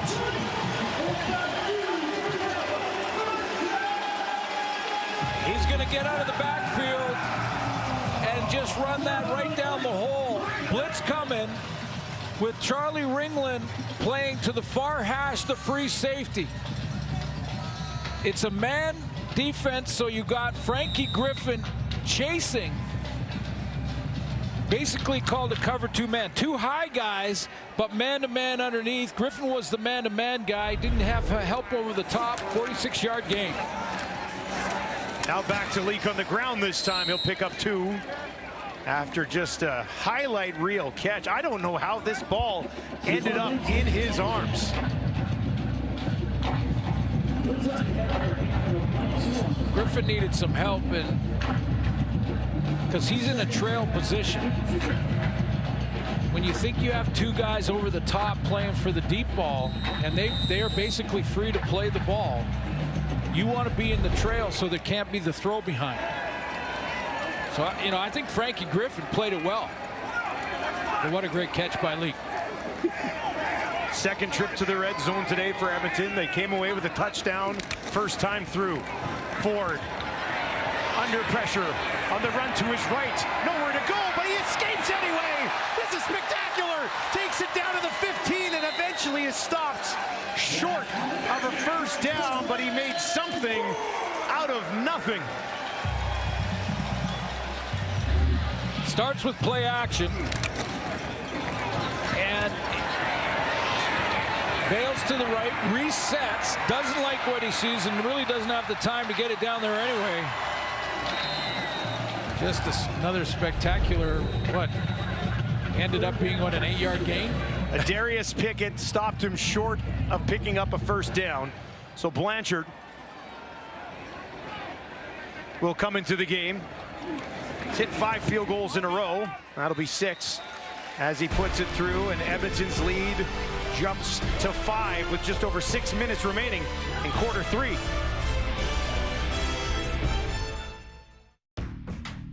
Save on Foods is giving you extra with Touchdown to Win, and every touchdown is a chance to give you that winning feeling. Every shop gives you new ways to save and extra ways to win. There's even $1 million prize on the line. Shop with your More Rewards card in store or online, and you'll carry that winning feeling into the end zone. Save on Foods, giving you extra. Canadians like to pack a lot into summer, kind of like a Harvey's seasoned chicken wrap. Packed with your choice of grilled, buffalo, or crispy chicken, and topped just the way you like. Pack Harvey's wraps into your summer.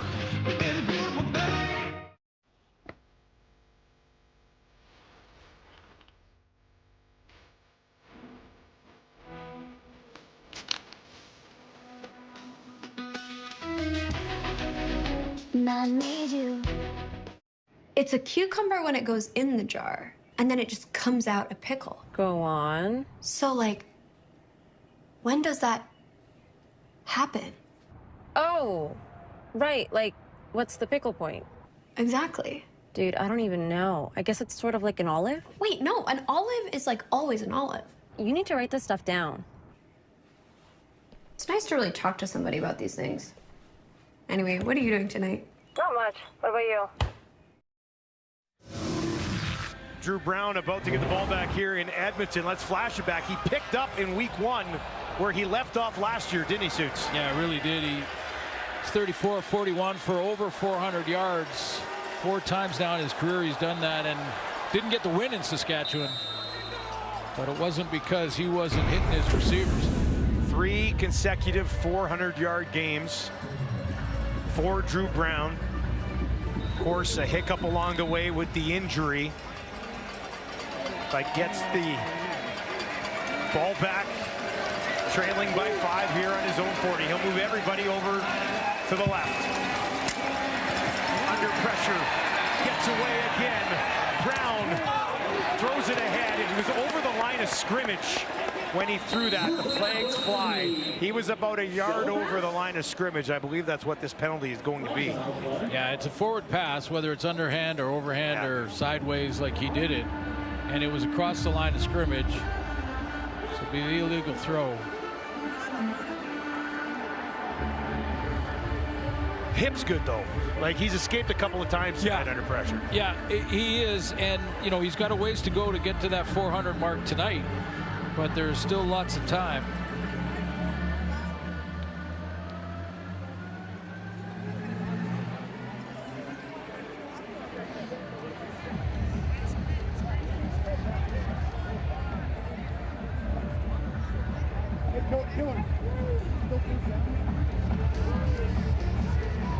Illegal forward pass, Ottawa number 3. He was over the line of scrimmage. This is a 10-yard penalty. We're going to replay first down. All right, so it'll be 10 yards. We'll replay first down. So the 40 is the line of scrimmage. You can see that. Solid white line is the 40. And he's not just a yard or a step over.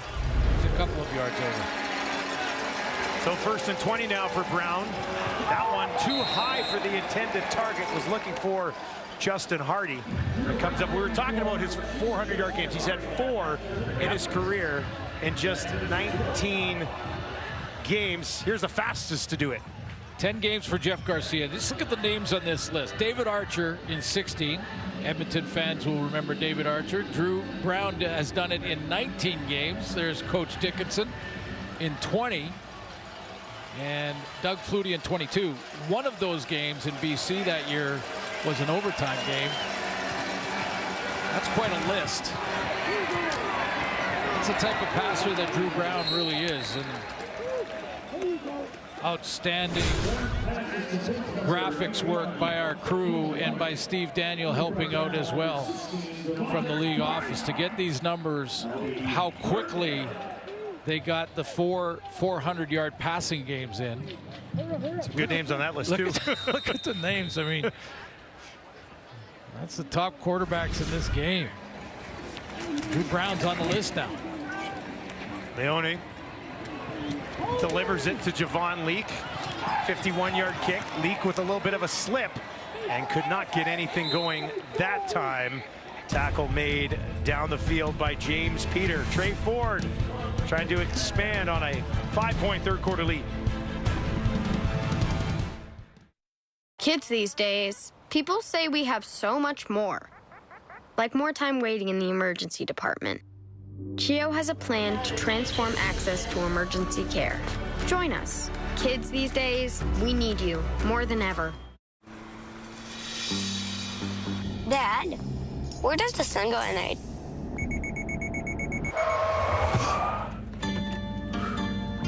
Drive any road with an extra set of eyes and navigate any surprises with legendary Forester driver assistance features, so you can explore the world with the ones that mean the world to you. The all-new, fully redesigned 2025 Subaru Forester. Trust the real search engine.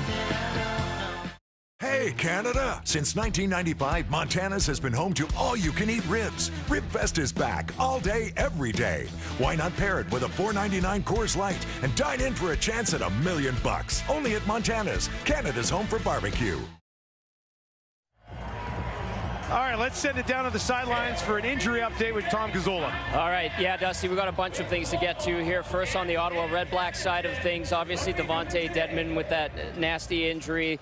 The team just saying, listen, he's out for the game. They're reassessing and evaluating that leg injury. So we know that he won't be back in the game. And then Charlie Ringland, DB for the Redblacks, also out due to a hamstring injury. And then we've seen Javon Leake make his return. He fell and took a shot to his midsection on that punt return touchdown. So those are the updates, obviously more severe on the Ottawa side of things. And Ringland, the starting safety for Ottawa, out of the game. And big for Edmonton to get Javon Leake back.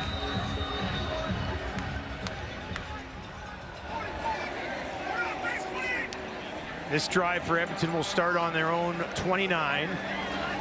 Gittins will move over in the slot to the right of Ford. Ottawa brings a little bit of pressure, far side. That's Dunbar again. And he gets a good chunk on first down. Dunbar with his 5th catch of the game. That's leading among Edmonton targets.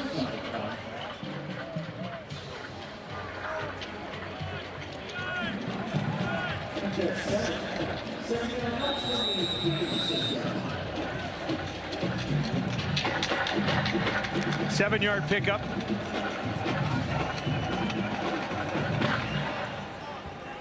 For Dunbar from Ford there. High snap. They'll get it into the hands. And this is a huge hole for Justin Rankin. Rankin down to the 30, down to the 20. There goes that man. House call. Touchdown. Edmonton. 74 yards for Rankin.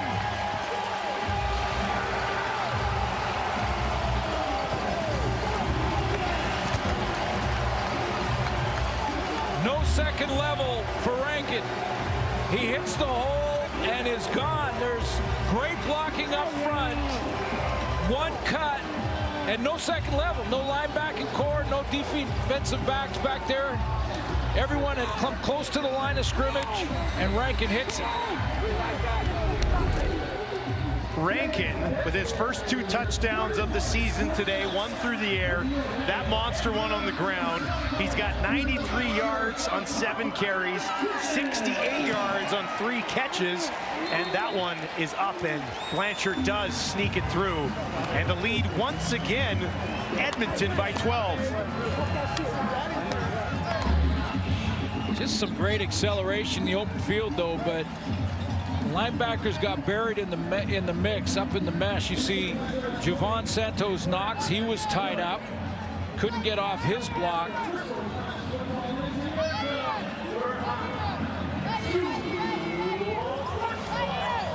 Adrian Fry followed him 5 yards behind for the final 30 yards of this run. A high snap that Trey Ford had to corral, but you can see just a wide open hole. Outstanding blocking up front. You see him peeking at the monitor? He's peeking at the big screen, seeing how close or how much room he had on the run. That was a great shot. Nothing like it. Okay, but this isn't right. He doesn't look like he's breathing hard. Hey, that boy looks fast a little bit. He looks fine. It's a slider. It's like full sprint for 40 yards or however long it was. 74. Keelan White, Pimpleton back to return this kick with 3.5 to play in the third quarter. That'll be kicked away from Pimpleton. White will take it on his own 15. Untouched to the 30, finds a little bit of space. Oh, and he was tripped up. He had something cooking there as well. One more time to the touchdown. Let's give some credit here to Mark Corte and Gregor McKellar. The center blocked down, McKellar blocked down. Watch how they just open up this hole. Center and right guard, huge blocks here, create a pile, and Rankin just needs to hit that The DBs are all up, and the hole is right there for Rankin. 161 yards of offense and 2 touchdowns. He's a fantasy darling today, is Rankin. Now there's a burst the other way, almost all the way up to midfield. Adeboboye with his best piece of work so far this evening.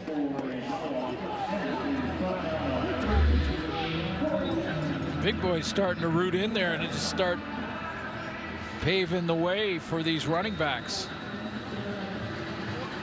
Adeboboye into the secondary that time.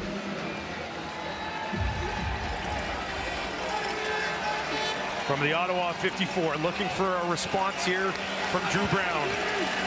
And he'll get it into the hands of Hardy, who turns it upfield, takes it down inside the Edmonton 50. Nice pickup on first down with Hardy taking care of business. These kind of plays when you're running fly sweeps work really well when your running game is going, because you take your running back, you go off a left side, for instance, and then run the fly sweep the opposite direction. Tommy Condell calling the offense here for the Redblacks. Brown throwing this time. Over the middle. Gino! Did he hang on? That's incredible. He was spinning away from it. Managed to knock it down to himself for an 11-yard pickup. It was Metier that from the safety spot right here that's going to jump this crossing route. Well, actually, it isn't. Is that Cordell? Cordell Jackson, I believe, who cuts underneath that. But look at the concentration. Stick with it.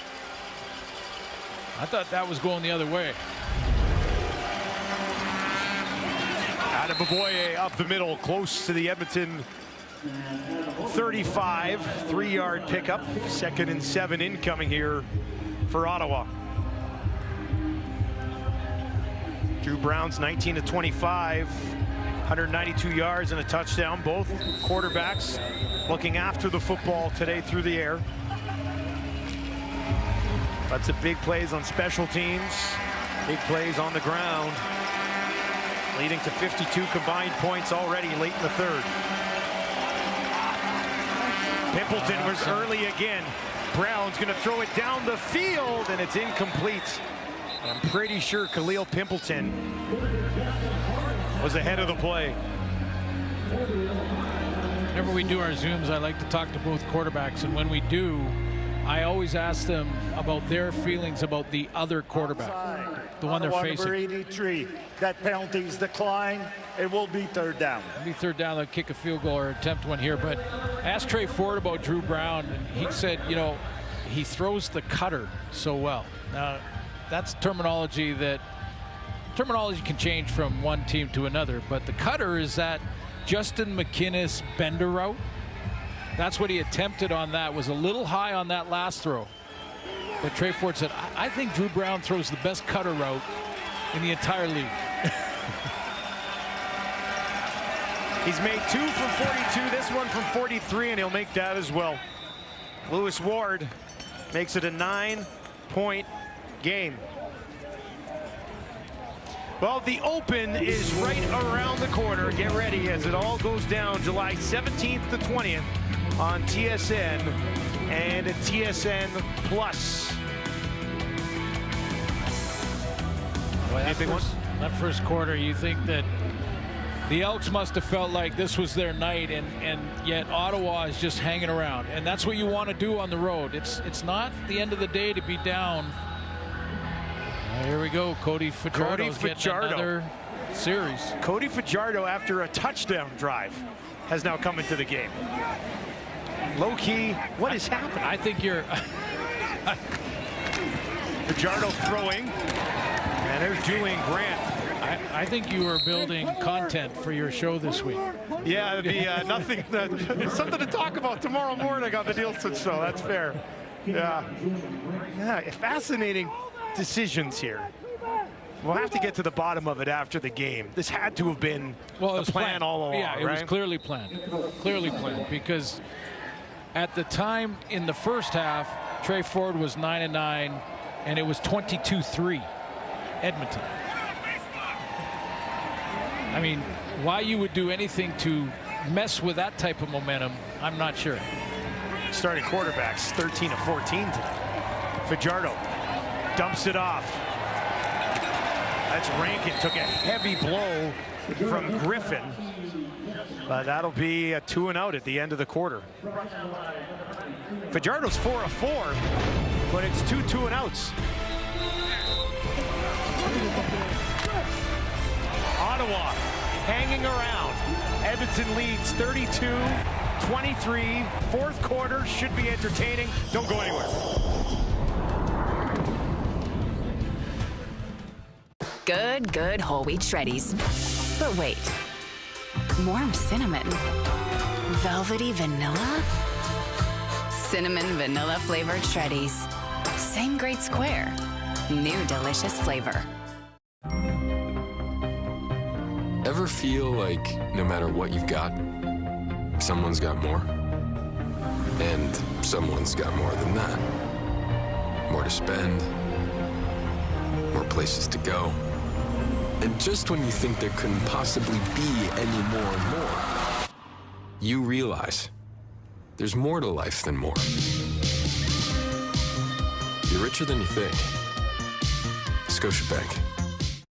We know that the remarkable happens when East meets West, coming alive in our shared passions, our creative pursuits.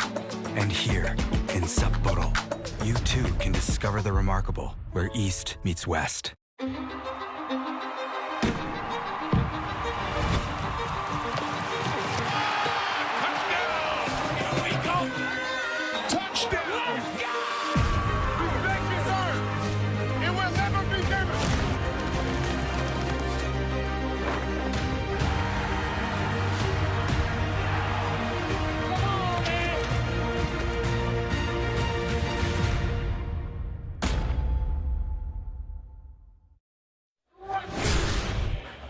Welcome back to Commonwealth, where Edmonton is looking to pick up a rare victory. They lead 32-23 through 3 quarters, but they've got us talking about some quarterback management here, don't they? Yeah, clearly this was pre-planned, and they're going to put Cody Fajardo in, and this has nothing to do. It's no reflection on Cody Fajardo, but let's take a vote right here. Put your hand up, everyone in the room, if you like this idea.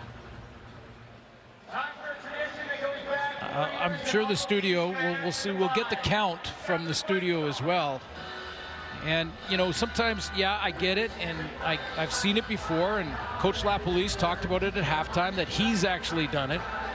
And, you know, the reason is change of pace sometimes, and Cody is certainly a veteran, but at 22-3 when they did it the first time, it seemed to snap their momentum. It seemed to take a little wind out of the sail there. And has it done the same thing here? Well, we're about to find out. It's a 2-and-out, high kick. Pimpleton takes it, and he is wrapped up immediately.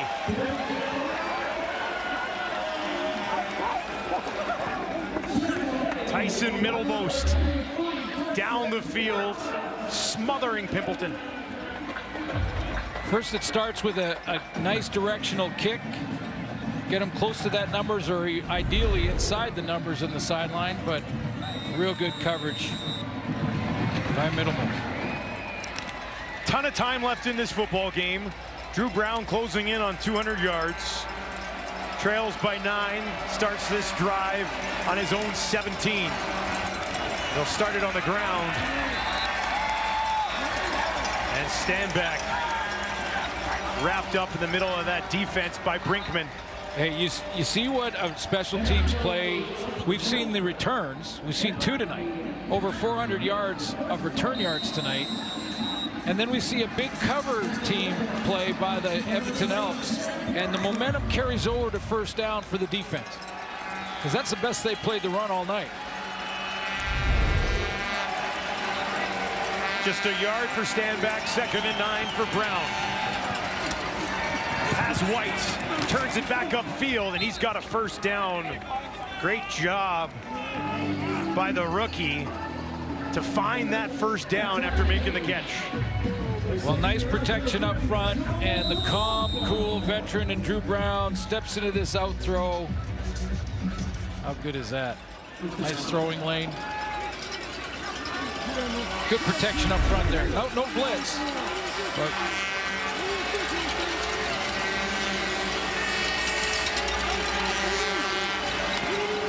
Brown, deep drop in the pocket, over the middle. Gino's upended, but he hangs on just outside the 50. Cordell Jackson got him. That's the cutter. And there's a flag on the play.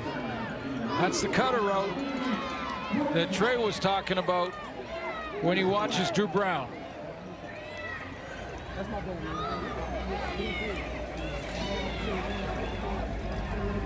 21 yards to Gino Lewis.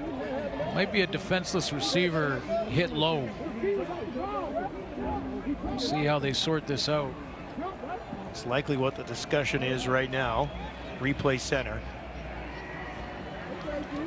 communicating with Andre.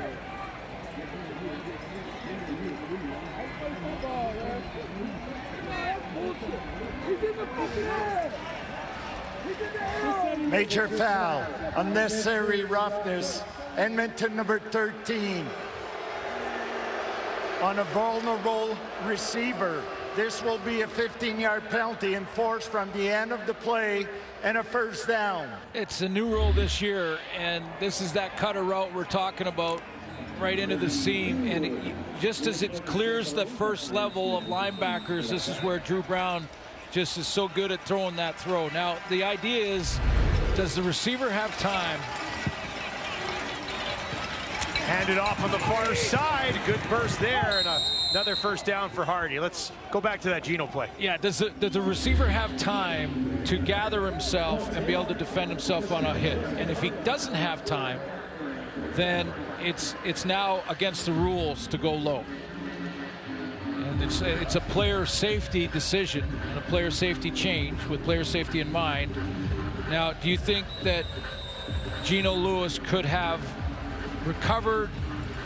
And that was super slow-mo too. It happened a lot faster in real time. So that's a new rule, and that's the first time I've seen it called this year. The ball now sits on the Edmonton 33. Brown gets it out to Pimpleton. Can he find some space? Stays on his feet, and eventually they'll gang tackle him just inside the 30. Kobe Williams got some help on the play. I think Kobe Williams got him twice. Broke the first time and got him the second.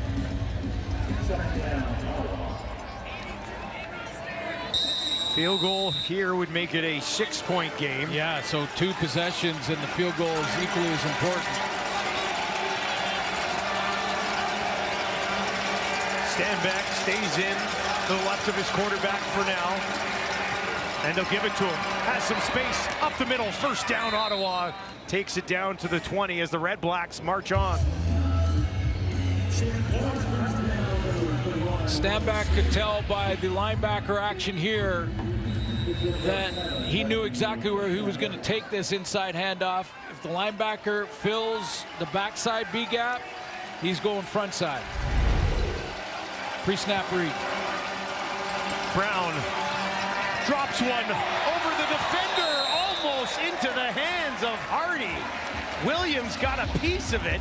I think Hardy had a bit of a shot at it. Hardy's the intended target. There's 4 out there. That's quads to the wide side of the field. Hardy's right at the line of scrimmage. Just looks like he's going to block on a screen, then goes in behind. Kobe Williams has a chance at it. But when you haven't got an interception this season, you start to fight the football like it's not your friend. And we're not talking about him. We're talking about the team. The entire team does not have one. They do not have an interception, that Edmonton defense. Brown with pressure in his face, dumps it away, and it's incomplete to Stanback. So some pressure there, forcing the issue for Brown, and they'll trot out Lewis Ward, and he will attempt to make it a 6-point ball game. Yeah, that's good stop by the Elks, and a nice decision right out there by Stanback. I think it was Cordell Jackson that was closing on Stanback, and rather than hit him and give the refs any opportunity to call a penalty there, he got out of the way. 28-yard attempt from Ward. And once again, steady as she goes. He's got 4 today. Redblacks trail by 6.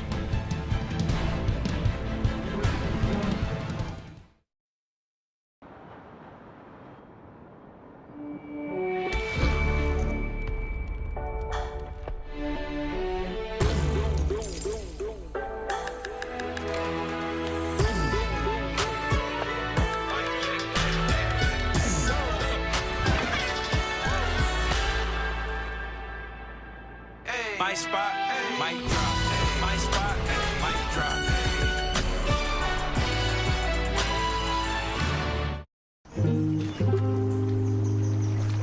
Emma's philosophy was go, go, go. But what she really needed was stop, stop, stop. Expedia, made to travel. Sparks begin to fly. With joy I can't deny. I can touch the sky. Ever feel like no matter what you've got, someone's got more? And someone's got more than that. More to spend, more places to go. And just when you think there couldn't possibly be any more and more, you realize there's more to life than more. You're richer than you think. Scotiabank. All right, let's flash it back to the second quarter. 2 punt return touchdowns. This one, 94 yards from Javon Leake. Almost got Pat napping at the end here, though. Yeah, he did. Thought he was home free at the 10-yard line. And then Pimpleton, 97. He matches a little bit later on in the game. Over 400 yards and a half in returns. And the cover teams have been better in the second half. They have, so far. So far. Just under 11 minutes ticking on the clock here at Commonwealth. After the field goal, Edmonton, of course, starting on their own 40. 6-point lead. On the ground. And lunging over a tackler, that's Javon Leake getting some touches. That's his 4th carry of the ball game. And a big catch in the half here, a 46-yarder. And of course, that return touchdown we just showed you. So he's touching all parts of the Edmonton offense in this one. Very good 1-2 punch at running back. Rankin and Leake. 2 different styles of back, but both with speed to burn. 2nd and 7 on the 43. Ford. Deep shot. Down the field. Julian Grants can't get there, but there's a flag on the play. He was working against Adrian Fry. But that PI flag came out quickly. Yeah, Adrian Fry is going to get tangled up. Pass interference. Ottawa number 22. The ball will be placed where the infraction occurred. First down. See how he starts to stumble at the end? When the ball is about to arrive, he's stumbling into the receiver, and that's why the flag is thrown. There's no question that's pass interference. Looked a little bit early. Lost his composure right at the end. Ball placed on the 29 after the penalty.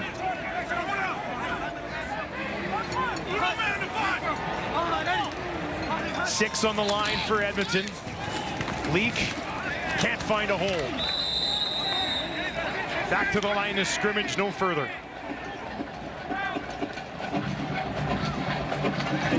Good decision here from Trey Ford. It's going to be important because that field goal in this position equally as important as trying to score the major here. Yeah, that penalty was huge. Exactly. Put field goal range. Instant field goal range to possibly regain a 9-point cushion. Quarterbacks, you'll hear this before, but their decision-making process, mental and physical toughness, and accuracy. 3 most important aspects of quarterback play, and his decision-making is going to be huge here. 2nd and 9 for Ford. Pump fake. Now dumps it off. Heavy hit. Santos Knox, I believe, closed quickly. He read that. Arkel Smith on the receiving end of this pop. Yeah, it was a great read by Santos Knox, the veteran. He just steps into that. So no decision on that play, by the way. That's a play that's designed for Trey Ford just to look the opposite way and then get it out there in a little swing. Safe throw, but Santos Knox read it.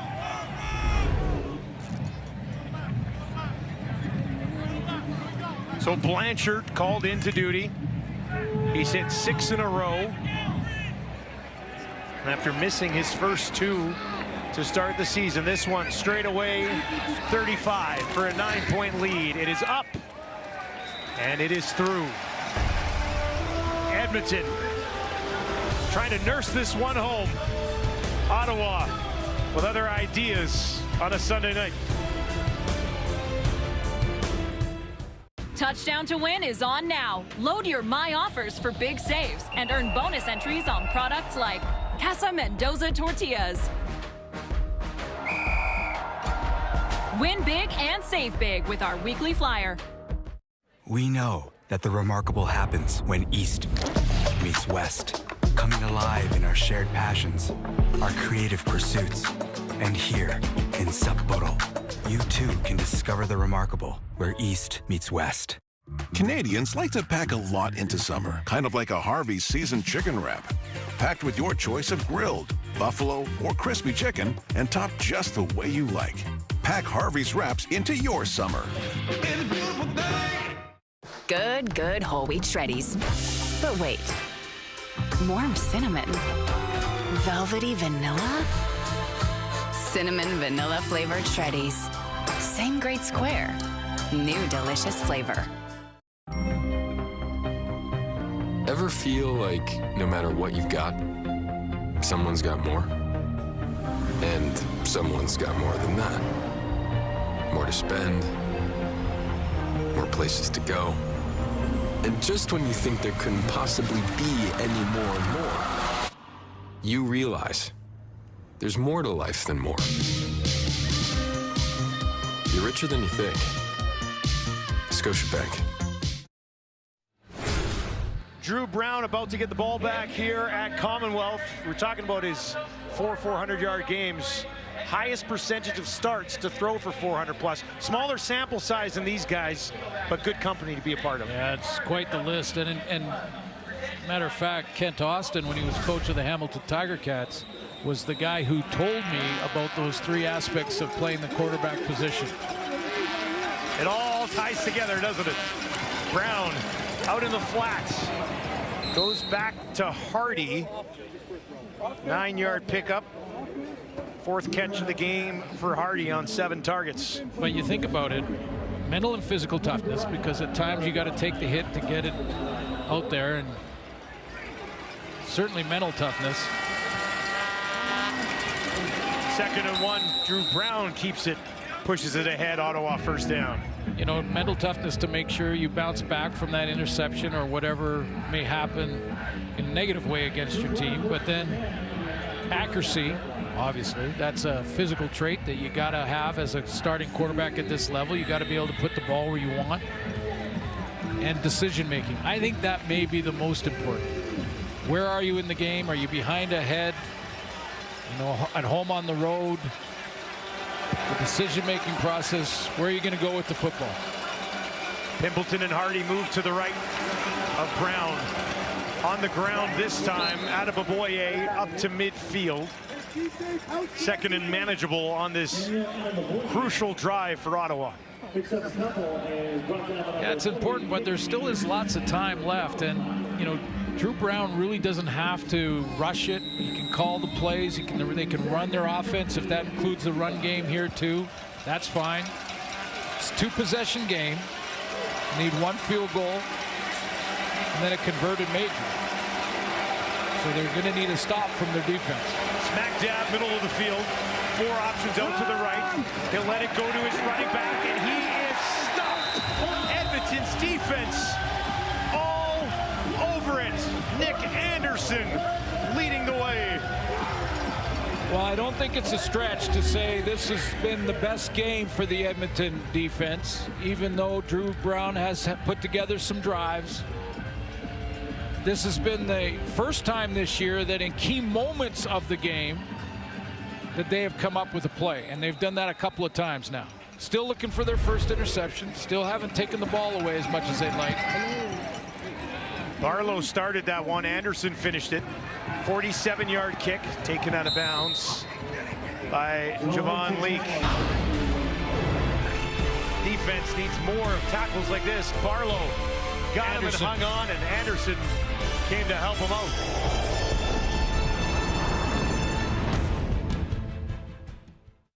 With Deluxe's buy one, get one free, skip the stress and do it for less. Buy one, get one free ends July 7th. Find your local paint store at dulux.ca. Hey, Canada! Since 1995, Montana's has been home to all-you-can-eat ribs. RibFest is back all day, every day. Why not pair it with a $4.99 Coors Light and dine in for a chance at $1 million bucks? Only at Montana's, Canada's home for barbecue. Ever feel like no matter what you've got, someone's got more? And someone's got more than that. More to spend, more places to go. And just when you think there couldn't possibly be any more, you realize there's more to life than more. You're richer than you think. Scotiabank.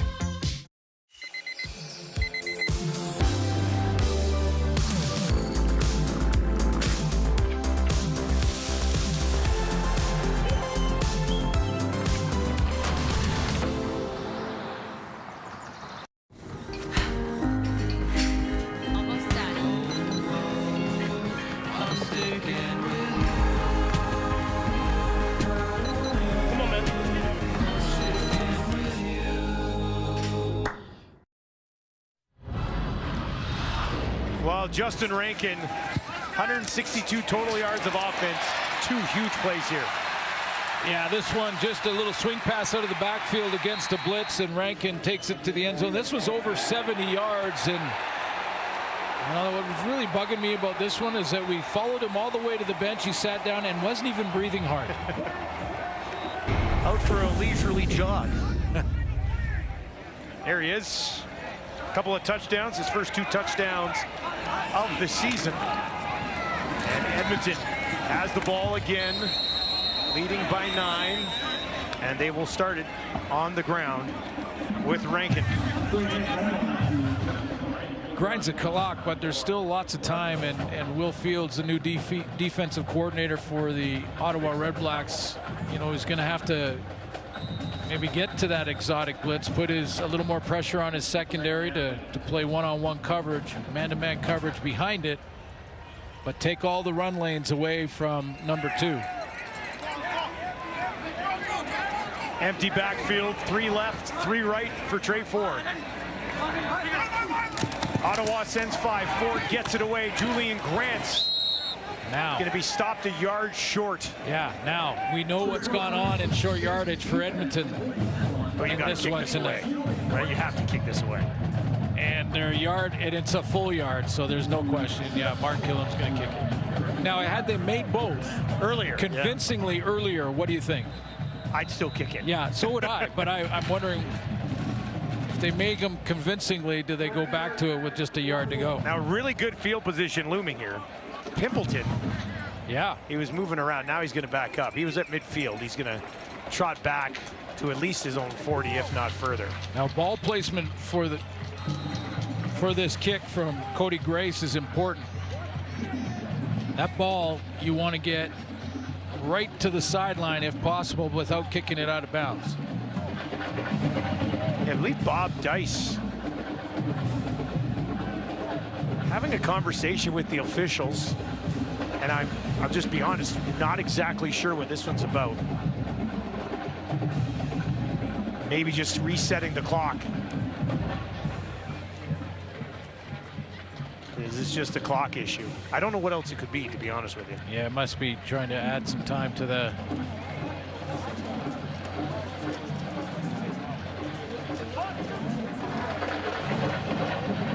Andre Prue, our referee, in communication with the replay center. Drew Brown stays warm on the sideline, knowing that he's going to get another crack to cut in to this 9-point deficit. Timer, please. Timer, please reset the game clock to read 4 minutes and 31 seconds. 4:31. So Coach Dice asking for that extra 11 seconds back on. Let's see if that is important. Are we talking with 7 seconds left? Like, Suits, do you remember? They added 11 seconds. They added 11. We'll see. Cody Grace now ready. Kicking this away from his own 15. Pimpleton takes it just inside the 40, a 47-yard kick. Pimpleton, nowhere to go. Thought about trying to kick it to the far side, turned it back in, and Edmonton downfield with the special teams tackle.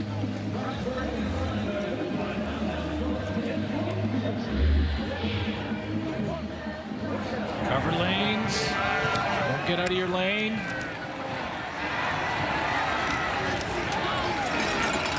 Logan Jr. and Bonhomme making the play. Good field position, though, for Ottawa. This drive will start on their own 44. Just over 4 minutes to work, but they're down 9 here on the road, looking to avoid a 1-4 start. Brown, tight window, can't get there. Looking for Hardy, just missed him. Now Hardy out in that slot back spot. More of a dig route than the cutter that they were talking about, but he's just going to kind of curl inside, and Drew Brown tried to throw him more to the middle. And that deep curl. Huge second down here for the visitors. Brown's 22 of 33. Gets it away. Gino Lewis, can he make something here? And he'll be stopped at least 3 yards short of a first down. I'm telling you, I'm still kicking it. 3.5 minutes. I'm still kicking it. They probably won't. They aren't. But I've seen deficits greater than this made up in the final 3 minutes, let alone outside of the 3-minute warning. Third down, huge 3 yards needed for Brown. Number 3 on the run to his right. Still going, gets it away. Tackle made. Turnover on downs. Kobe Williams read the play, made the play.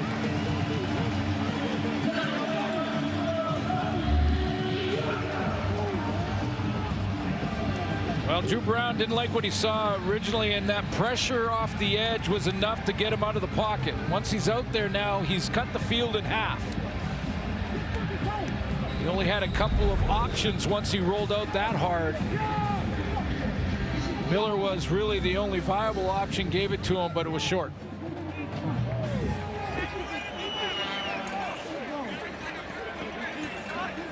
Big package in for Edmonton. And a loss on this one as Rankin forced back by Pickett. Less than 3 minutes to go here in Edmonton as Mark Killam looks for his first victory as a CFL head coach. The Fantastic Four deserve a fantastic pizza with 4 different topping combinations. So there's something for the whole team! Get a Fantastic 4-in-1 pizza, only $9.99 at Little Caesars. Hot and ready. Family meeting? It's the internet. The internet's fine. It's not fine. It's cable. It affects us all, Dad. My friends don't want to come around anymore. It's a struggle to connect with you, son. When you're at work, I go use the neighbor's internet. I can do better. I will do better. I'm proud of you, son.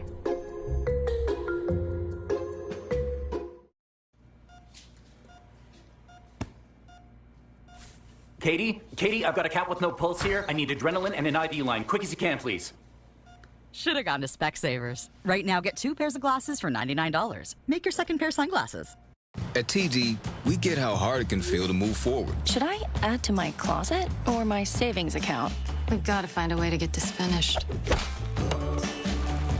I want to save for that down payment, but also want gourmet salad. If you're feeling stuck, the best way to start is to sit. With easy-to-use tools, valuable support, and trusted advice. So have a seat. Let's get started. TD. Ready for you. Well, week 5 is going to be a tough one to follow. So best of luck to week 6. Stampeders and Riders on Friday in Regina. Redblacks right here tonight will be in Hamilton on Saturday. And then Edmonton at home again next Sunday. Same time, same place, different opponent. BC Lions will be in town. A CFL fan in week 5 is $1 million richer. It's exciting, isn't it? It is really exciting. And Sean White just gets older and older, but keeps making huge kicks. Like fine wine. And we've shared a glass before. 2nd and 14. Ford hit as he throws, finds Dunbar. There's a flag for the heavy hit on Trey Ford. It was Frankie Griffin. Major foul. Giving him the gears. The passer, Ottawa number 28. It's going to be 15-yard penalty enforced from the end of the play and a first down. Second roughing the passer on Frankie Giffen, and both right in the head, and both impactful in this game. Both those penalties. Remember the other one down inside the 5? That huge turnover that would have been Ottawa ball on the 3. Instead, it moved it up and out of harm's way. Now you can run twice, kick a field goal, and you need 2 majors to win instead of a field goal and a major converted.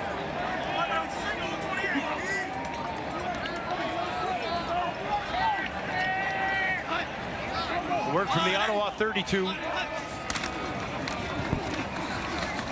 Rankin again, almost busts that one. Touchdown saver from Santos Knox. Would have been a hat trick for Rankin. It is a 100-yard day, though, for number 5 in green and gold. Full running offense now, just trying to grind the clock and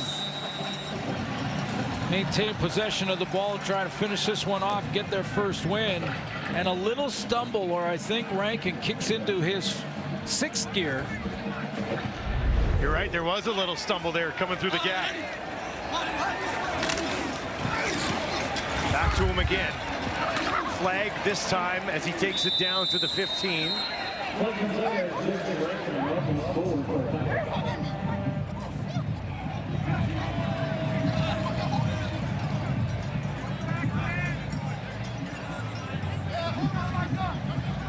Yard day for Rankin. Holding Edmonton, number 59. 10-yard penalty. We're going to replay first down. Back him up. It'll be a 1st and 20. Penalty does stop the clock, but Elks in field goal range now.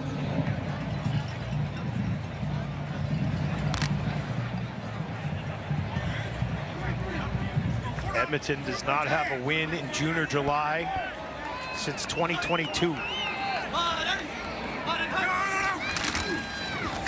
Rankin. Hard run. Took some punishment. Gets it back to about the Ottawa 25. Yeah, we mentioned it off the top. And, you know, both teams really needing a win here in this one tonight, but no more than Mark Killam's Edmonton Elks. Now, the last 3 years, or whatever the total is, timeout, Ottawa, that they've struggled to start the season was not on Mark Killam, and it wasn't on this group of players either. But you still wear it. It's still that perception that the Elks can't stop digging the hole. Defense was underachieving. It's come on tonight. I think it's been their best game, top to bottom, and made key plays. They're still looking for their first interception, but made some key plays at key times. I was trying to think of a team that needed to win more in the last 10 years this early in the season. than Edmonton, and I couldn't come up with one. Well, I mean, it would have been Edmonton each of the last 2 years. Last year, but not even because of the accumulation of those years. It's more now. Want a fresh start now. Yeah, a fresh start, different quarterback, new coach, young coach that had a new message and all of those things. And, you know, they're still sort of...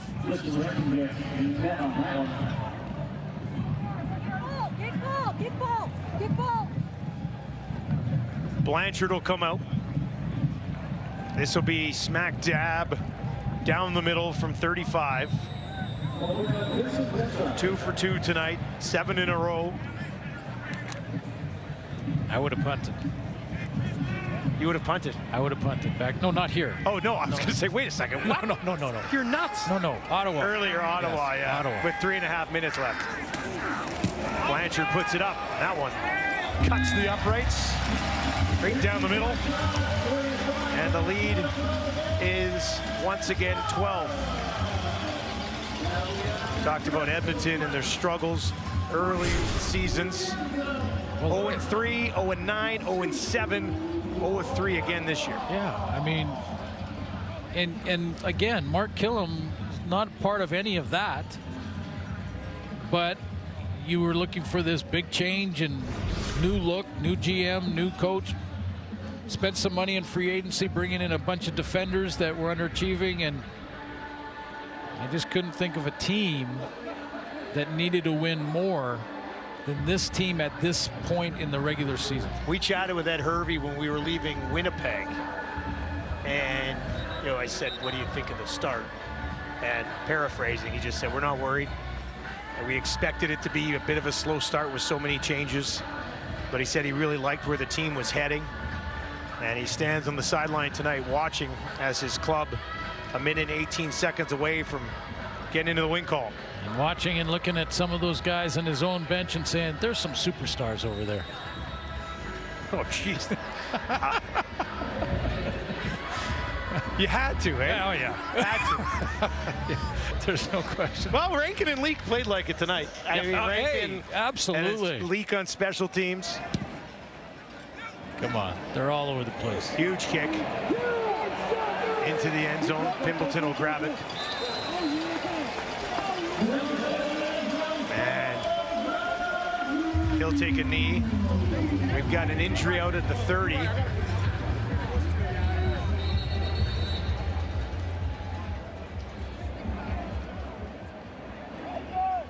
And that is DK Bonhomme, who's had a nice season on special teams.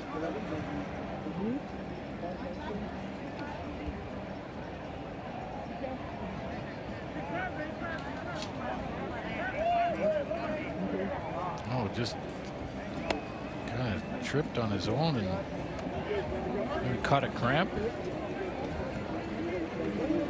Yeah, maybe. It's like they're trying to stretch him out, yeah. He's been one of their more effective special teamers so far this year. So Edmonton will be home again next week against the BC Lions, which all of a sudden becomes a pretty big game with BC picking up a win this week. How about that SAS-Calgary game? Yeah, that's a huge game. Calgary wins that, they go to 4-1. Saskatchewan would go to 4-1 at the top of the West. Jammed up. J.C. Sherritt can have a good night's sleep for the first time all season. Just an outstanding football player. But if the defense was going to continue to play the way they were playing with the free agency signings they had, guys like Jake Ceresna, Robbie Smith, Royce Metier, all Grey Cup champions, and they just weren't getting it done, then you know the pressure starts shifting more and more towards the coach. What's happening there in the X's and O department? His first time as a DC. First time as a DC, yes. Sometimes great players aren't great coaches, but I think J.C. Sherritt will be one and is one, and will get a good night's sleep tonight. There's Gino Lewis again. Tackled at the 45. Gino Lewis, team high 7 catches, 60 yards and a touchdown in his return to his former stomping grounds. And I think for Ottawa and their Redblack fans, Drew Brown is back. You saw enough from him tonight to see this past that injury. Positive signs, I would think, from Drew. Yeah. But he got off to a slow start because of coming back off the injury. I think that was, it always takes a little bit, and it was that first quarter. They were down 22-3 at one point. And he started putting drives together. So they got their starter back, and he looks healthy. Brown has that one batted away from the intended target, Andre Miller.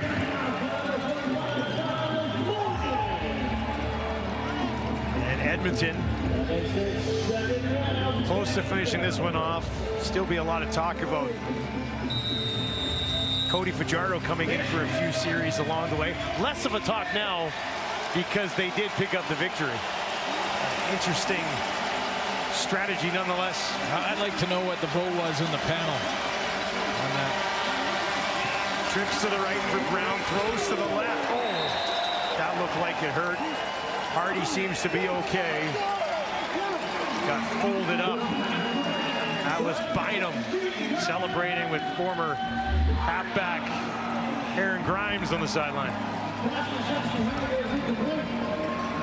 Whoa.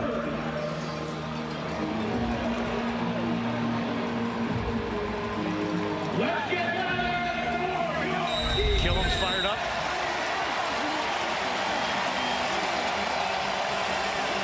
Third and 10 for Drew Brown. Last gasp here for the Redblacks. Deep drop down the field, and he's got a man inside the 30. Found a spot in that defense and put it in the hands of Keelan White. And that's what I mean for Ottawa fans. You're not going to win this one, but that throw alone shows you that your quarterback's back. I mean, the Elks are sitting back there waiting for this. There's 4 defenders around that throw, and he dropped it in the bucket. Wow. Not going to get to 400, but closing in on 300. Lewis broke one tackle, and he's thrown back. Garnes is in there.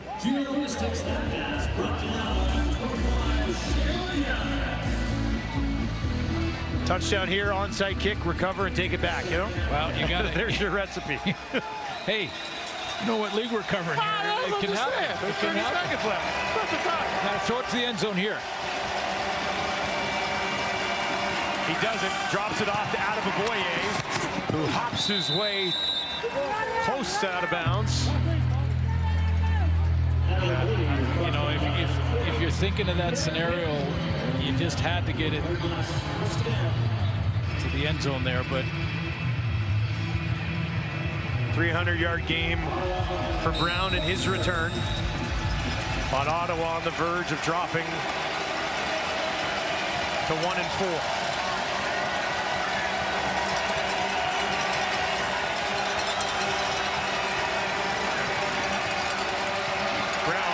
Under pressure, out to his right, clock ticks, guns it towards the end zone, and a touchdown, Ottawa. Andre Miller, third of his career, 10 seconds on the clock. He was the deep route, so scramble drills means he comes back towards the line of scrimmage, and toe inbounds. Officials real decisive there. They ran back. I could hear him on the sideline mics saying, no, that's a touchdown.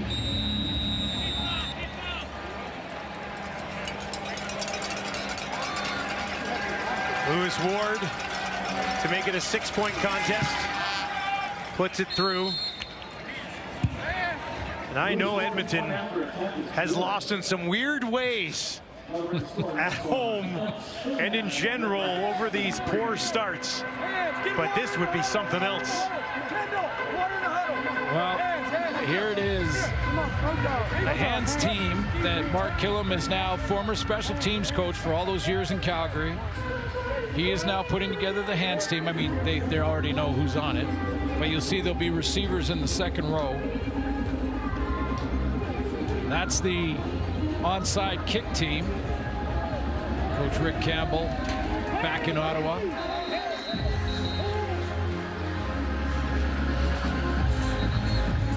There will be some big boys out there too that can run on the onside kick team, and the job they have is just to try to run and cause chaos so that one of the receivers / DBs can tip it out of bounds, be the last to touch it going out. But in this case, with the time on the clock, it's almost as if they're going to try to catch it and maybe keep going. 10 seconds on the clock. Lewis Ward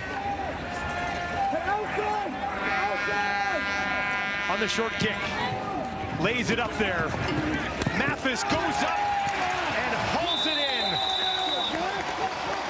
6'7", Zach Mathis, tallest guy on the field, does his job, and Edmonton will indeed come out on top. Kill him, victorious for the first time.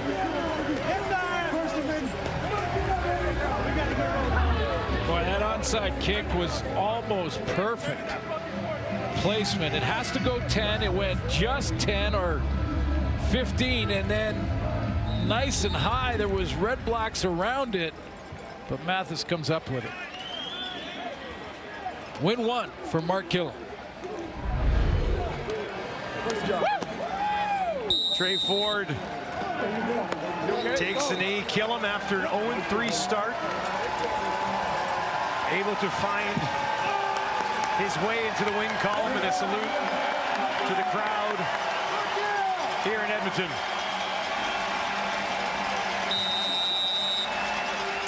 (39-33). The Elks have won in July for the first time since 2022.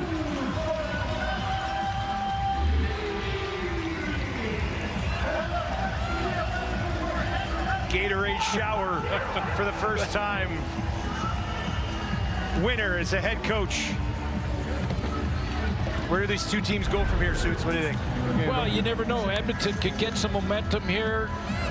Trey Ford gets his first win of the season as the #1.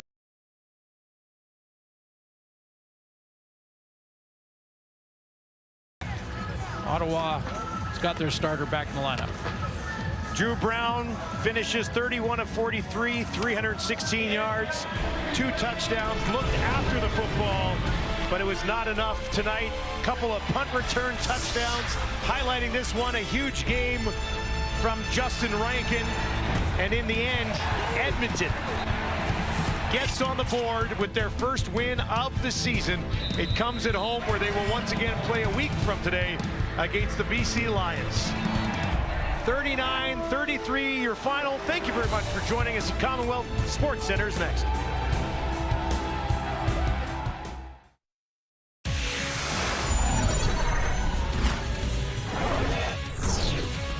Welcome into Sports Center. That's Jermaine. I'm Wes. A back and forth affair there between the Redblacks and the Elks.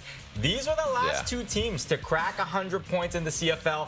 And I want to shout out our Calgary ties, because I'm sure Edmonton is looking at the Stampeders' success thinking, we should be the ones bouncing back this season. Yeah, exactly. And Edmonton couldn't afford to fall back any further, especially the way that Calgary and BC are playing right now. So, yeah, the Elks fans, they saw something they haven't seen in a long time. First quarter, Trey Ford finds Justin Rankin out of the backfield, and Rankin does the rest. He takes it 45 yards for the TD. Elks score a touchdown on their opening possession for the first time this season.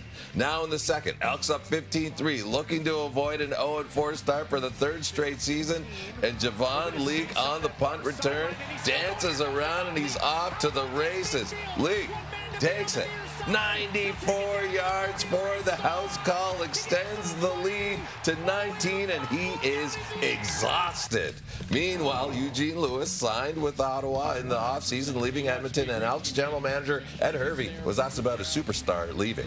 Talked about him as a great route runner. He's a superstar player. Can you give us some insight into the thought process of not wanting him in Edmonton? I don't know any superstar players in the CFL. I don't care about if you don't want me on the team. I don't really care if you don't think I'm part of the plans. It's just about the principles. I am a certain type of player in this league. Whether it's a superstar, a star, an all-star, I'm some type of star in this league, however you want to put it. As well, stand back in it, running back. Brown waits from the pocket, goes to the end zone. Who else? Of course, Gino raises the roof, and it's returned. Gino Lewis burns his former team, his first touchdown catch since week 1. In the CFL, Ed Hervey came strong there. Now in the third, Elks only up 5, and on second and short, Justin Rankin takes a handoff, finds a hole, and nobody's gonna catch him. He takes it all the way for the 74-yard house call, his second TD of the day. Elks take the 12-point lead, and they take it 39-33. All right. This is just Edmonton's second home win against the Redblacks since 2021. Edmonton pick up their first win of the season. It took them all the way until week 9 of last season for them to pick up their first victory. Ooh, that's a long time. And Khalil Pimpleton's punt return TD was the second of his career. The 97-yard return was the second longest return touchdown of his career. For more, let's go to Kate in the panel. And alongside Enoch Mwamba and Paul LaPolice, and congrats to Edmonton. I mean, for those fans getting win number 1 on the season, that was monstrous. But Lapo, we got to start with the decision by the Elks in this game. And look, you mentioned as a coach you had done this before, but it was in very different circumstances. We saw Trey Ford come out in this game. He was 9 for 9, but then all of a sudden Cody Fajardo was in. And yes, it may have been pre-planned, but it almost seemed like it broke momentum a little bit. So we said, okay, in the first half, it was what it was. And then in the second half, it happens again. So what is the thinking behind this, in your opinion? So I'll review what I talked about at halftime. So I had done this with Ken Miller years ago, and we were playing a young quarterback, which is different than Cody Fajardo. And we said, hey, we need him to he's going to have to play in the game, so we're going to put him in. So he went in the second quarter, irregardless of what your starter had done. And that was to get players reps, a young player a rep, because we needed to play multiple players. Cody Fajardo's different. He's a veteran football player. Now, the other reason I would think about why you would play 2 people, Kate, is because you're going to play 2 different systems.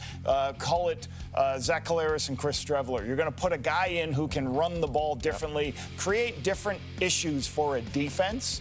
But that really wasn't when Cody went in the game. It looked like very similar to what you saw from the starting quarterback. So I'm not really sure. Obviously, they had some type of plan, but normally it's to either screw around with the defense with different looks or getting young guys, but neither of those scenarios kind of played out. Coach, and I would only add to the fact that as a player, you never want to spend your time like this. And Trey Ford wasn't happy last year when it was happening with McLeod and him. And so Ed Hervey comes in, ships McLeod to Montreal. You bring in a new guy, and you kind of see the same scenario happening as well. So, yes, you're talking about a team that's been struggling. They were 0-3 coming into this week. And I'm sure, like you mentioned, they talked about it the week leading up to this game. But you come into this game and he's playing so well. Why would you want to mess with his psyche, mess with his rhythm is really the question that you want to ask, especially for a guy who needs all the reps that he can get. And finally, when you watch this game, you see that this offense actually looks like it's built now for Trey Ford. He wasn't just sitting in the pocket and struggling like we've seen at the beginning of the season. Now you saw a lot of different plays, reverses and run game that really worked well. And so why not use more of those plays to get him even more comfortable? That will be my question to Coach Killam, and we'll hear his answer. Yeah, sure. and I like your point. Like, you know, Trey Ford hasn't played a lot of football. Get him as many reps as he needs to keep playing when they're playing well. It's good. Hats off to Mark Killam, get his first win, good win. Good job. And you know what? That's the thing, too. That's the silver lining. Obviously, they did end up with the victory. And for Mark Killam, just a great guy in the CFL. And it was wonderful seeing this finally, getting the Gatorade shower, his first victory as a head coach. We'll see how they fare next week against Lions. New on SC, he just got his first win as a head coach, Mark Killam. Mark, you got your first win as a CFL head coach. How does that Gatorade taste? Oh, it tastes damn good, brother. What did you like from your team? I know it was a bit weird in that third quarter, fourth quarter. I'm sure you liked the way your team locked it down. Yeah, I mean, it took their guts. I mean, we talked about it at halftime. The game was there to take, but it's going to take everybody in that room, and we're going to have to keep laying it on the line, and they did. I'm so proud of them. Hey, you talked about 3, 4, maybe 5 plays a game or difference makers. Which ones stand out to you tonight? Geez, I have to think about it, but, you know, that big shot to Leak was big. Obviously, the punt return was big. I'm just really proud of our defense, man. They've been taking a lot of heat in the media, and they stood up tonight, and they stood tall. Mark, congratulations. Thank you. He had 212 yards through the air and 2 touchdowns. New on SC, Trey Ford. Trey, I know you talked about the ups and downs of practice this week. You threw at home for a couple of hours by yourself. How would you describe the way you guys came out tonight?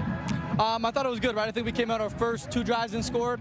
I think we got a little stagnant there in the second quarter and then even a little bit into the third. But then we were able to score some points again. And it was also nice for Rank to take that one right down the middle. Made my job easy. But I thought we pulled together in the fourth and came out and got a win. How about getting the first win for your head coach, his first in the CFL? Yeah, I mean, it's big for him. I mean, you know, he's a great coach. He's somebody that you want to play for. So big shout out to him. Thanks for the time, Trey. Thank you. Appreciate it. And here's a look at Week 6 in the